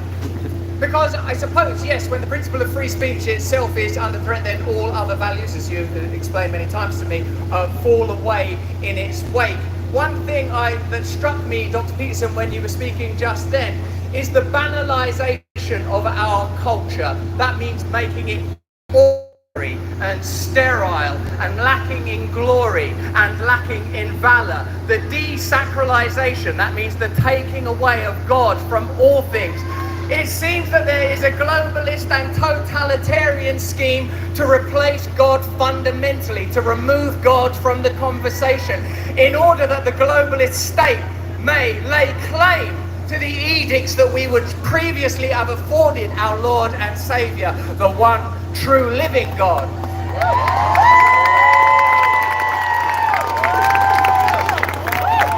But of course, as a Christian, the principle that matters most to me is non-judgment, forgiveness, service, recognition of my own faith, of my own faith. Any of you just saw the recent photograph of me in my underpants will know that I'm capable of erring even while baptizing. I did some baptism. I've not been a Christian very long, but I'm getting right out there and doing the baptisms. The apostles were doing it on day one, that's what I heard. And there's no point us coming out here and having just a cozy conversation. We have to take risks with one another. We have to be clear on subjects such as racism and ending bigotry and ending hatred and allowing the people the ability to express themselves individually through their identity based on their principle of Christian love and forgiveness. And I'll take a risk greater than finding yourself in the acquaintance of the Clintons or finding yourself on a flight with Jeffrey Epstein. And I speak as a man who went to Vegas with Diddy and was safely in my bed by 11 p.m. Alone, I point out. No freakouts, no baby oil. Maybe I could speak to this. Oh, well, you've got to pick up off that. No, on the subject of a lot of people enjoyed his early work with Biggie, but after all, did he not cede too much territory to Def Jam and the great work of Rick Rubin? I was actually going to speak to the Christianity element and not to the leave it in Vegas element, and so I think I'll do exactly that. You know, one of the things that's become very clear to me as a consequence of the studies that I've undertaken about the stories that unite us psychologically and socially, the deep stories, and the deepest stories we have that unite us are religious stories, is that imagine this, imagine you have a choice, because you always do have a choice. So you have a choice between leaders who presume that there's no transcendent unity, there's no foundational truth, there's nothing beyond us on the ethical plane, right? So people who are tilting in the atheist direction, they're or to no principle above themselves, right? Well, what I've learned from studying what I've studied is that humanity has strived for thousands of years in the most diligent possible manner to conceptualize what should constitute the divine principle of sovereignty to which every man and woman is beholden and by whom they're judged, whether they know it or not. And that means that there's a sovereign spiritual process that even those who rule us are required to adhere to and kneel to. And if you think clearly, if you think clearly about that, what you understand is that if you have a man or a woman who's leading, who's in a position of sovereign power, and there's nothing to whom they're beholden, the tendency is going to be very strong for them to regard themselves as the sole source of authority, order, and progress. And there isn't anything more dangerous and totalitarian than that. And so this realization that Russell has come to, that there has to be a divine sovereign principle under which we all operate, including the political, is in no small part a fundamental protection against the totalitarian assumption that the leader himself is God. And heaven help us, and seriously so, if we ever fall into that delusion.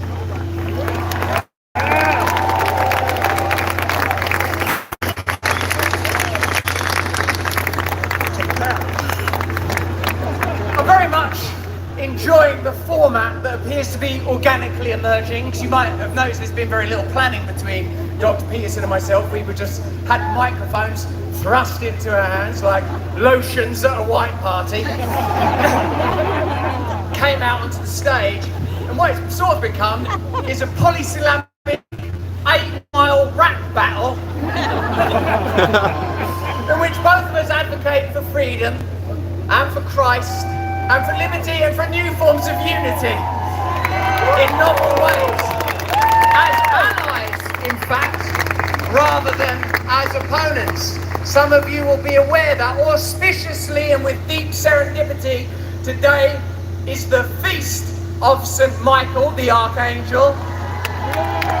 On this occasion, surely we are protected by heavenly forces. Surely, as the good doctor just indicated, there are higher authorities. Because while I was listening to you, Doctor, I feared that there would be a darker consequence even than personal authority and personal autonomy assumed when there is no loving God, no loving Father, no Trinity in all perpetuity, engaged in loving unity from which creation came. I saw Satan fall from heaven like lightning. The principle of separateness, the principle of self-centeredness, the principle of the ego, the principle of solipsism upon which this great culture is being steered towards. Not community and congregation, subsidiarity and individual authority, no, but some kind of Goliath, some beast slouches from Bethlehem to be born. Some centralized creature that claims that it cares for you so much that it wants to protect your health, cares for you so much it wants you locked in your home, cares for you so much it wants you injected that haven't endured proper or ethical experimentation, cares for you so much that it wants your children to eat addictive and addicting foods, cares for you so much it sees you as little more than larvae on a conveyor belt, leading you to a life of sickness and deception, surrounded by a 360 sphere of illusion, augured by those great investors in media. You'll know that George Soros just bought 300 radio stations. You'll know that Bill Gates invested $300 million in media media donations in the last few years. Centralized control. We would never accept it if they came out face first and said it to us. We would oppose them then. So instead they tell us that instead they tell us trying to protect the vulnerable. Today we must say to the state, to the globalist bureaucratic state, get your help off of us.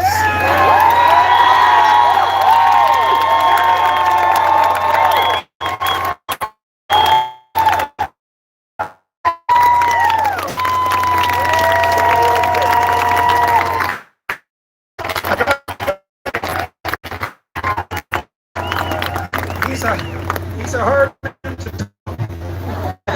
I think what we'll attempt to do is to weave together one of the themes that I developed earlier today, and that's the theme of self-sacrifice. One of the things we talked about was the notion that the antithesis of the power that the radical utopians insist lies at the basis of all human relationships is something like voluntary self-sacrifice. Now, in the fundamental traditions that guide our culture, we're enjoined to place ourselves at the service of the divine logos, right? That's a classical Western conceptualization that's derived from both Greece and Jerusalem.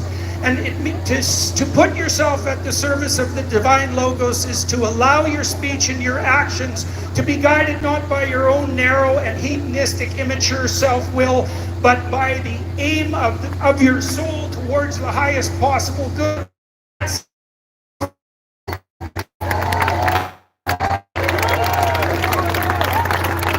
That's expressed in the true speech that puts a solid foundation under your feet and the feet of those around you, and by the calling and conscience that leads you forward into the proper future. We all have that at hand, and that's part of the reason why we're described in the most profound stories that we have as carrying the image of God, the Creator who brings the things that are good into being. That's what we have in front of us as a consequence of our fealty to the truth.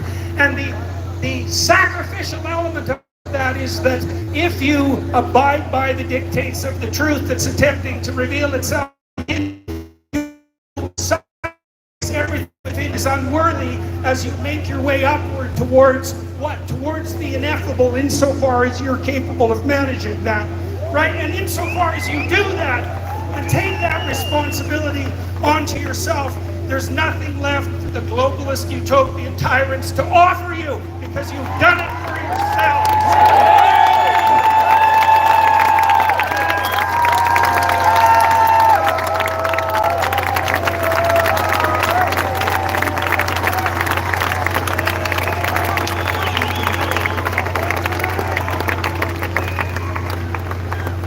No wonder you were fired from that Canadian university.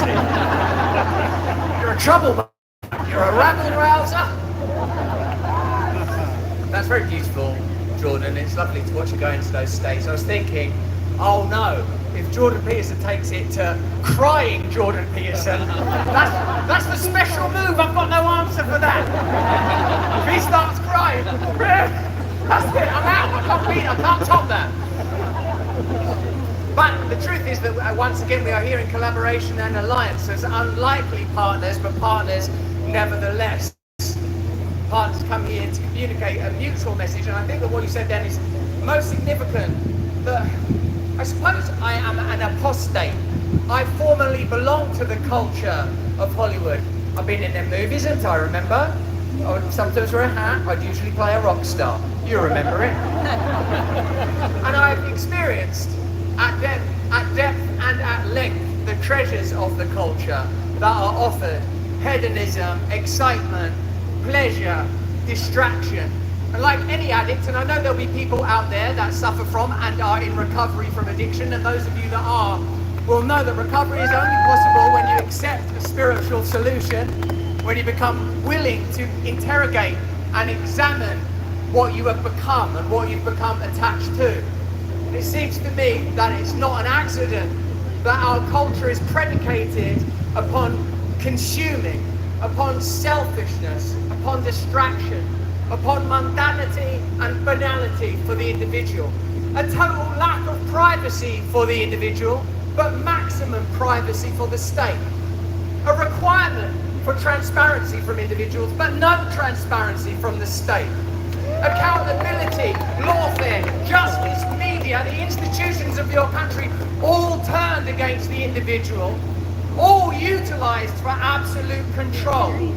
Of course, this kind of control would never be accepted if it were visible.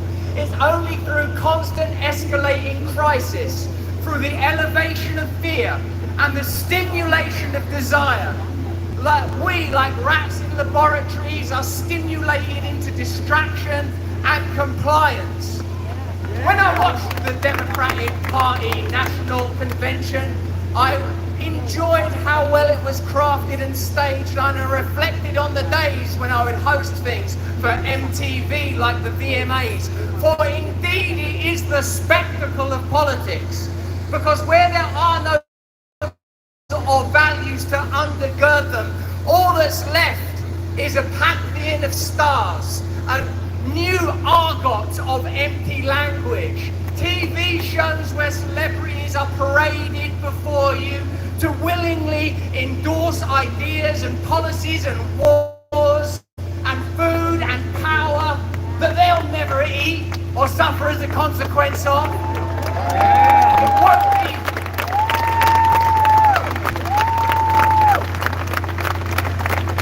Generally know it's not their children that die beneath the flags. It's not their children that will be eating that kind of food. And when people talk about populism like it's a negative thing, like it's an ugly thing, when you hear language like dismissiveness and derisory tones around beautiful American people, and if you're a foreigner like me, a visitor like me, and you find yourself in Cheesecake Factory in some mall in Sarasota, you think, are these the people that they hate so deeply? These kind and friendly, warm and charming individuals that don't seem to me to care a great deal about race, that don't seem to me to care about the private sexual behavior of other consenting adults, that want to worship God, raise their family, connect to nature and experience love, but from every single angle in the name of protection are being prevented from experiencing what ought to be sacred above all else to Americans. And I say that in the shadow of this mighty pyramid phallus object. It's the right to proudly be who you are, to openly love one another as he has loved us.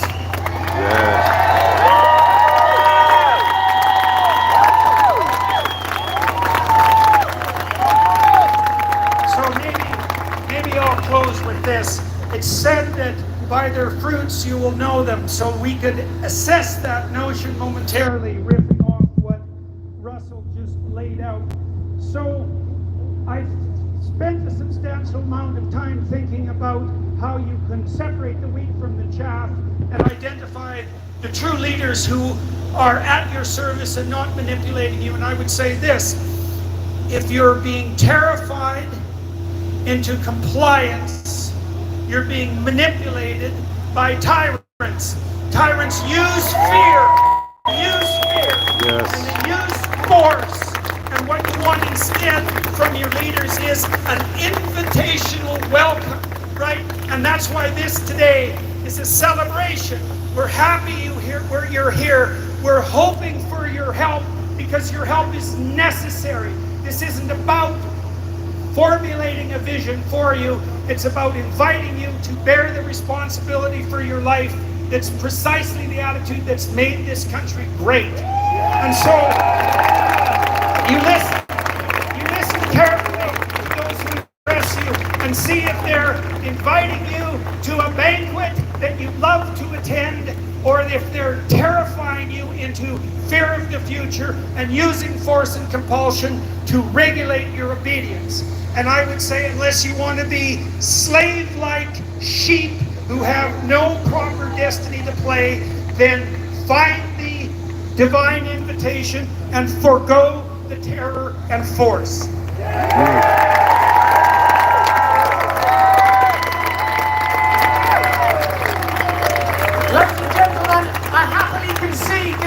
official debate rap battle to the great Jordan Peterson.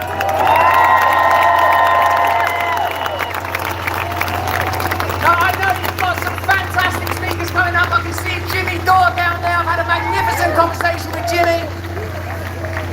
And above all else, when I speak to Jimmy Dore, he impresses upon me the necessity for unity, the necessity to remain vigilant, the opportunity to find alliance between one another, to focus on the issues: health, ending war, free speech, not personalities. And if I have your permission, I would like to end in a short prayer on this holy and auspicious day.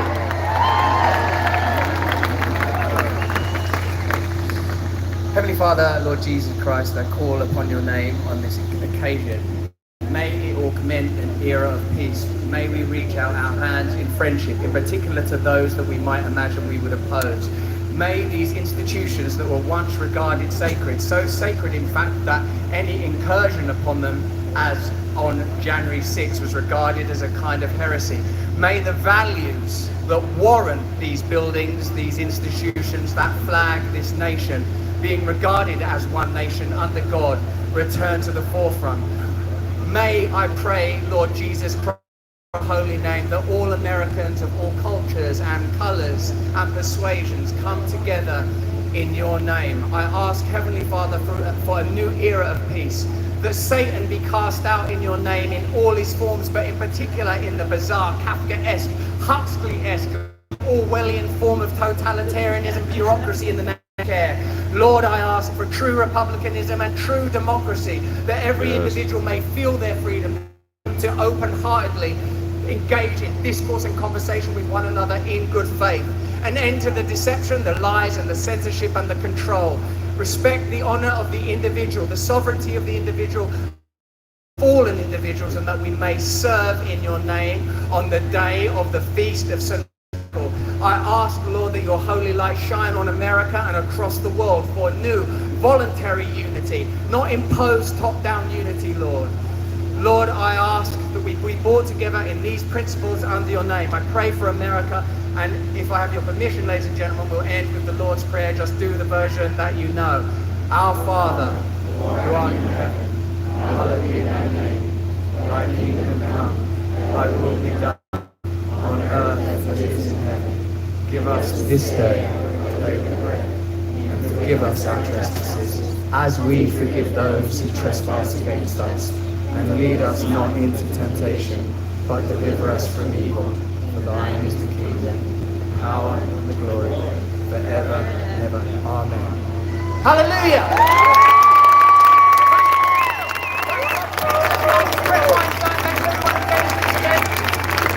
I wish you a beautiful day. Stay free. Stay free.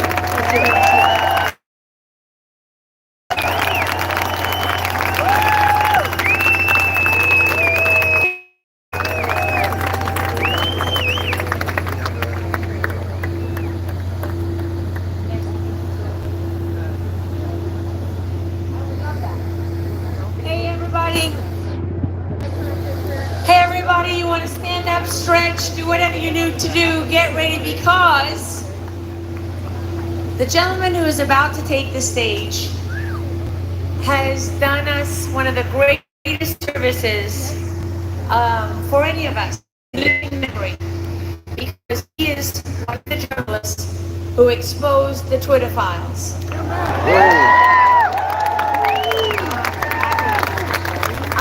So proud as a journalist. Matt and I have both been journalists for more than 35 years, and I am so proud to introduce him, especially because he's super nervous backstage, and I have the mic right now, so I can do whatever I want, and he should be nervous. No, I'm just kidding. Yep, just kidding. This is a great war when he was at Rolling Stones, and I have so much respect for him. He is a man who stood up to being canceled. He stood up to being targeted. Yes, he stood by the truth no matter what. He really did. And you know what? You need fighters like that, because we're not afraid to take a hit. And you can keep coming, and you can keep coming, but it doesn't matter. So the old tactics, they don't work.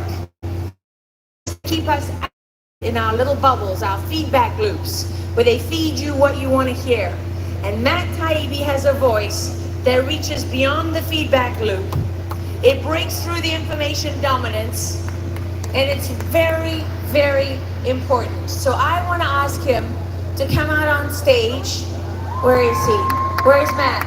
Matt Taibbi, we need you.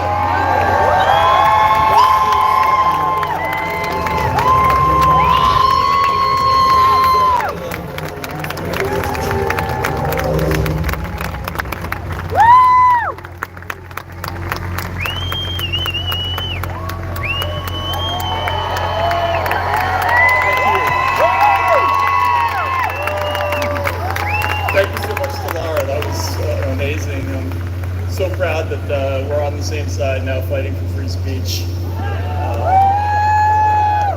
However, every stream following Russell Brand comes down. You got it, Matt!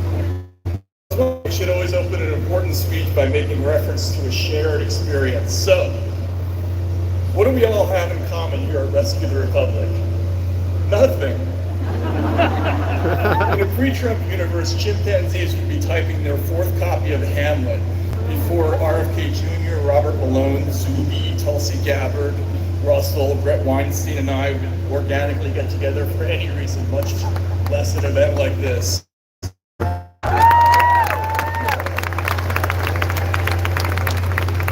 One thing we all have in common, or most of us have in common, is that most everybody here has been censored. The issues were all different, but pretty much everybody here disagreed with authoritative voices about something.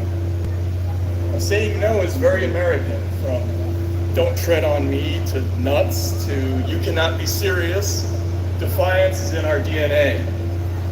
Now, disagreement is seen as a threat and must be hammered out of existence, according to John Kerry, the former presidential candidate. Just the other day, you heard about this? He complained at a World Economic Forum meeting that it's, quote, really hard to govern, and our First Amendment stands as a major block to the important work of hammering out unhealthy choices. I was telling Tim Pool about this backstage, and he asked, was black ooze pouring out of his mouth when he said this?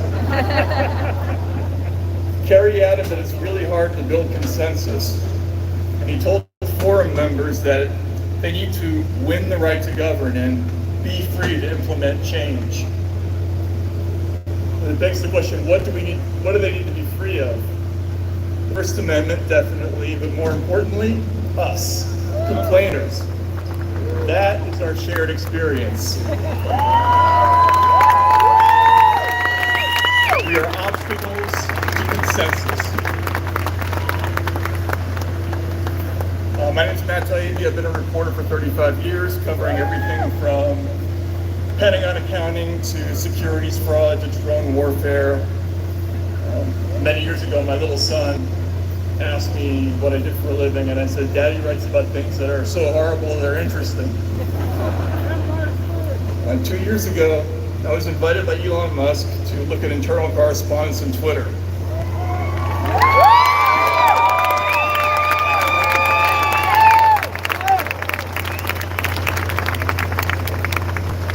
And this led to a series of stories called the Twitter Files, whose main revelation was a broad government effort to suppress speech.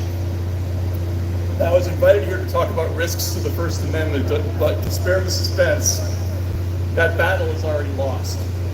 State censorship is a fact in most of the West.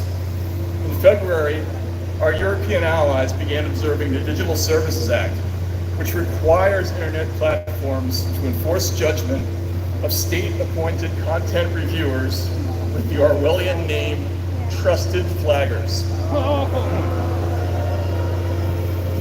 Now, everything that we found in the Twitter files can be reduced to one sentence: an alphabet soup of U.S. government federal agencies informally is already doing pretty much the same thing as Europe's horrible draconian new law.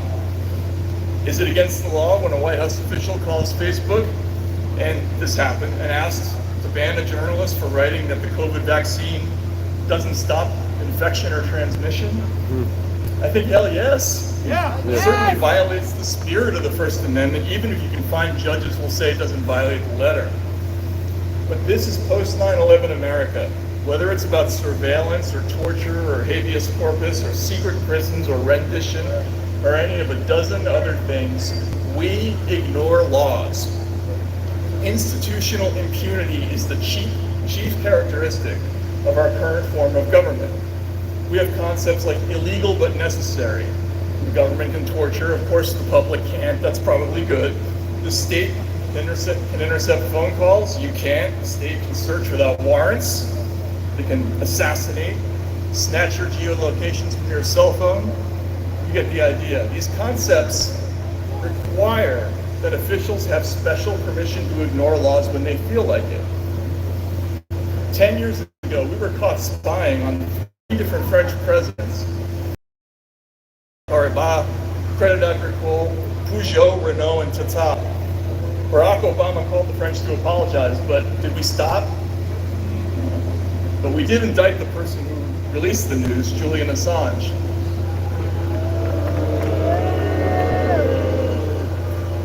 By the way, congratulations to Julian for getting out.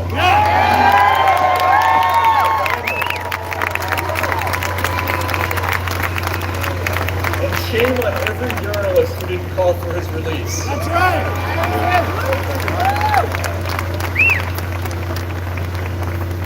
America ignores laws. It's what we do. With this in mind, our government has moved past censorship to the larger project of changing the American personality.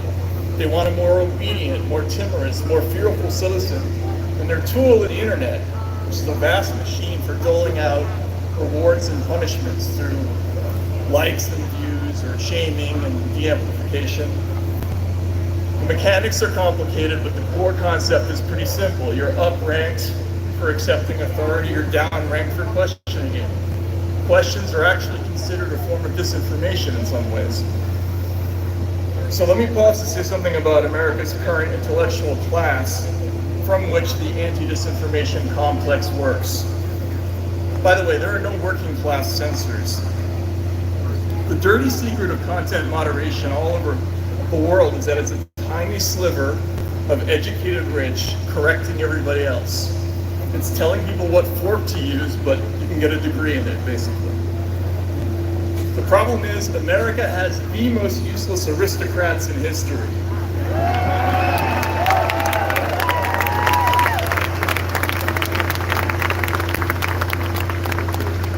Even the French dandies who were marched to the razor by the Jacobins were towering specimens of humanity compared to the Michael Haydens, John Brennans, James Clappers, Mike McFalls, and Rick Stengels, who make up America's self-appointed speech police. In pre-revolutionary France, even the most drunken, depraved, debauched libertine had to be prepared to back up an insolent act with a sword fight to the death. Our aristocrats pee themselves at a mean tweet.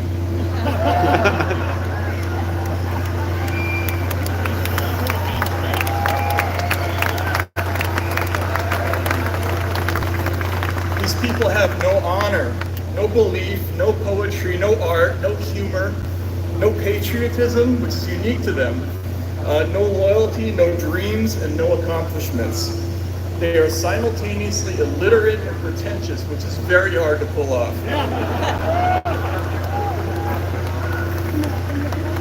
And they have one idea, and it's not even an idea, but a sensation: fear.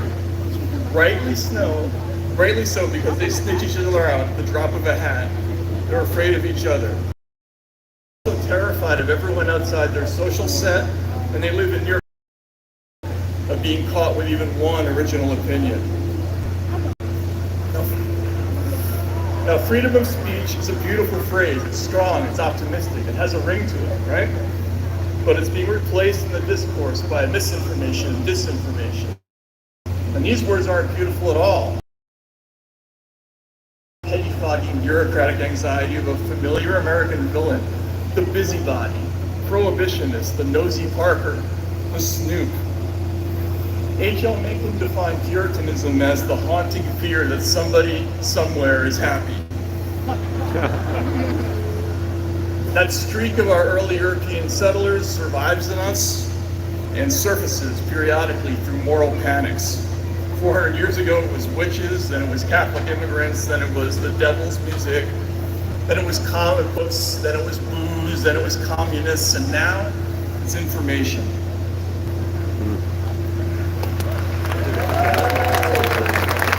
That's it.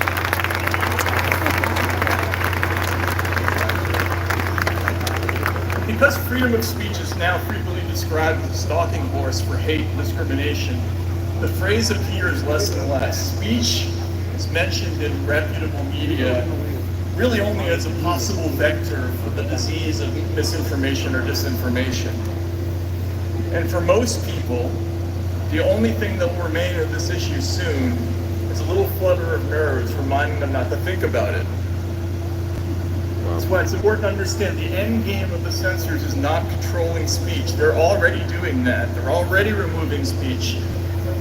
The end game is getting us to forget that we ever had anything to say.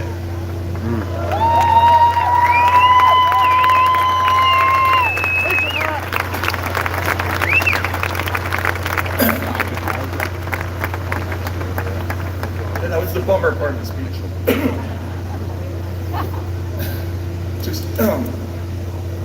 To small thinkers, speech is just a wilderness of threats, and the people who look outside the window and they see nothing but ticks and bugs and germs and bats.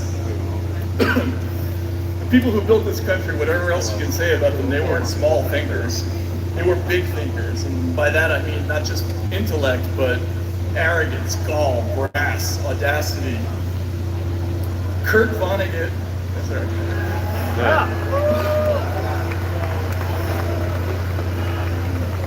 Kurt Vonnegut called the Founding Fathers sea pirates, and he wasn't far off. These guys stole a continent from the King of England and got away with it.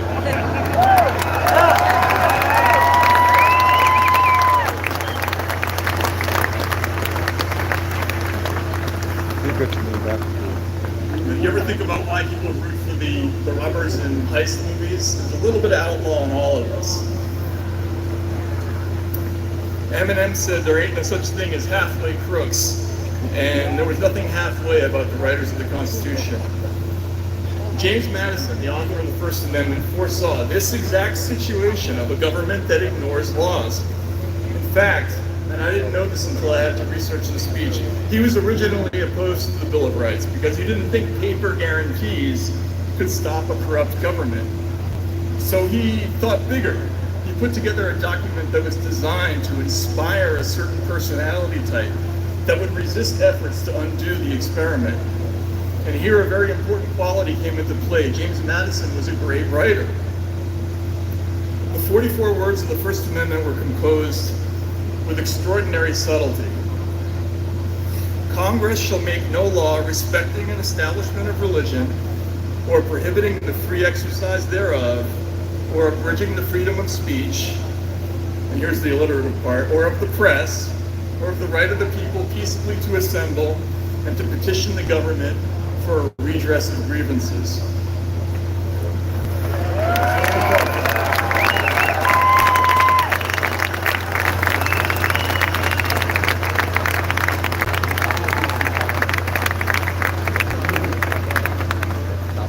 What was he saying? The First Amendment didn't confer rights to the people. It didn't entrust government with guaranteeing them. Instead, the founders stood to the side the way an old country recognizes a new country, and they simply acknowledged an eternal truth, the freedom of the human mind. And this is what censors never understand. Speech is free. Trying to stop it is like trying to catch butterflies with a hammer or stop a flood with a teaspoon. Choose your metaphor, but it's a fool's errand. You can apply as many rules as you want. You can threaten punishment. You can lock people up. The human mind always sets its own course.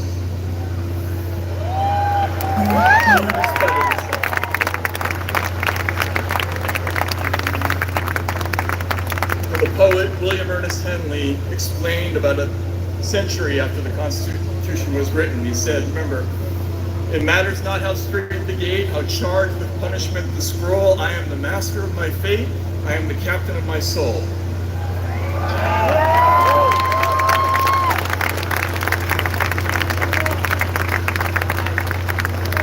And unlike the busybodies of the internet age, to whom words are just another overproduced, overplentiful, unnecessary, and vaguely hazardous commodity, like greenhouse gases or plastic soda bottles, people like Madison understood the value of language.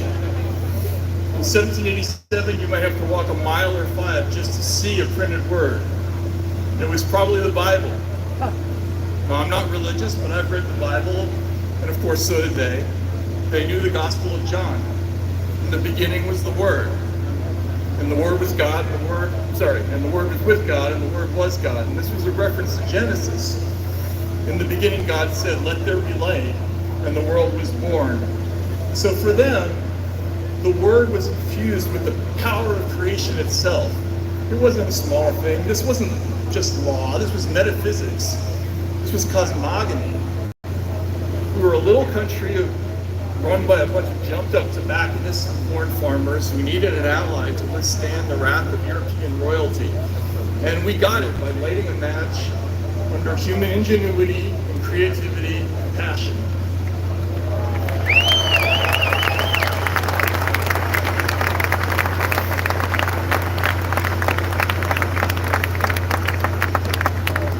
What was the American personality? Madison said he hoped it could strengthen the will of the community, but other revolutionaries weren't quite so polite.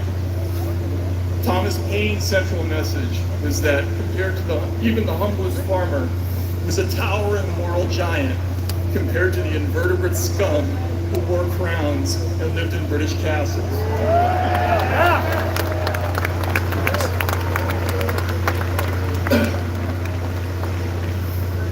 Common sense told us to stand up straight, never bow, especially not to a politician, because, as Paine explained, and I want you all to think of John Kerry and Michael Hayden and Dick Cheney here, men who look upon themselves as born to reign and others to obey are frequently the most ignorant and unfit of any throughout the dominions.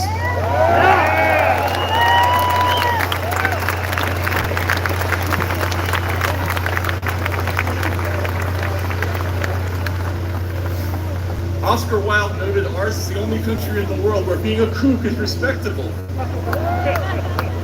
Every other country shunned the tinkerer or the mad inventor or the crazy genius, and they cheerfully donated them to us, which turbocharged our American experiment. We welcome crazy people. And the world has light bulbs, the telephone, movies, airplanes, submarines, the internet, false teeth, the Colt 45, rocketball, and monster dunks as a result.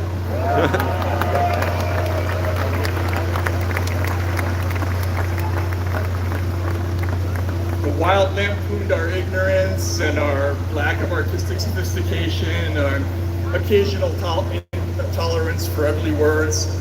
Hilariously, he refused to speak at a town that named himself Griggsville.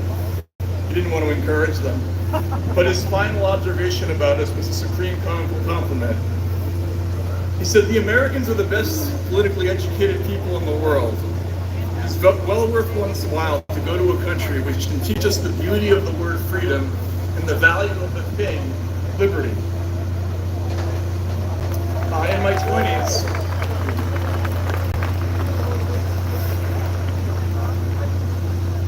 as a young man, I traveled to the former Soviet Union, spent a decade away from America, and I noticed that people from other cultures often had hang-ups about authority.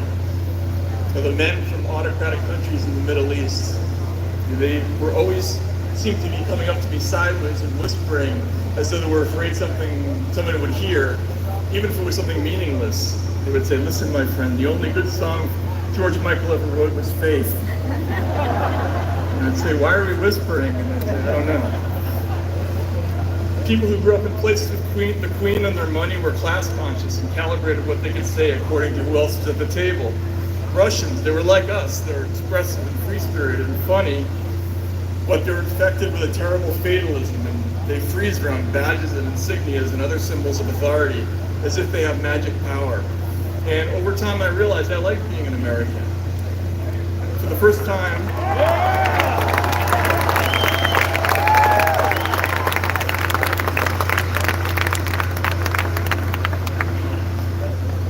really something to see the American experience through the eyes of foreigners. I did an interview once at a restaurant in Moscow called Scandinavia, and a group of European diplomats was having a conference, and they were complaining about a table of loud Americans, the typical ugly Americans, and they sent the young Swedish waiter over to deal with them. And this poor young man leaned over to the biggest, loudest of these finance bros, who reminded me of guys who dumped my books in high school, so I wasn't sympathetic. But he leaned over and he said, "If you could keep your voice down, sir." And the American turned and said, "Is that a question?" He said, "You mean be quiet, right?" He said, "Yeah." And so he stood up and he said, "Look, you're over here because a bunch of Belgians over there are too afraid to come over here themselves. You're carrying that like the weight of the world. I can see it. Let it go, man." And now even the diplomats grew spines. They said, "Hey, we're not Belgians." The Americans said, "You're Belgians." And he gave the floor to the kid and said, "Please be quiet." And they gave him a $100 tip, and the kid walked around the rest of the night like he owned the place, and he probably went on to, I don't know. But I realized at that moment there's a little bit of asshole in every American. That's a good thing.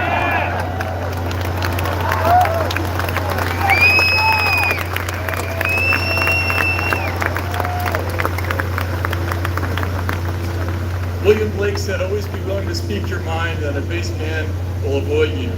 And people from other countries have trouble with that concept, but Americans were born with it. And by the way, propaganda is the same trick. It's always the same thing as what happened in that restaurant. It's always someone else trying to make you feel bad for their mistakes, for their weakness. Don't go for it. Don't be ground down by it. Our tradition says stand up and give it back, which is why I say that Kerry, Hayden, Cheney, Adam Schiff, Craig Newmark, Reid Hoffman, Piero Migliar, Leon Panetta, and especially that Time editor turned self-appointed censor, Rick Stengel, should be packed into a rocket and launched into the fucking sun.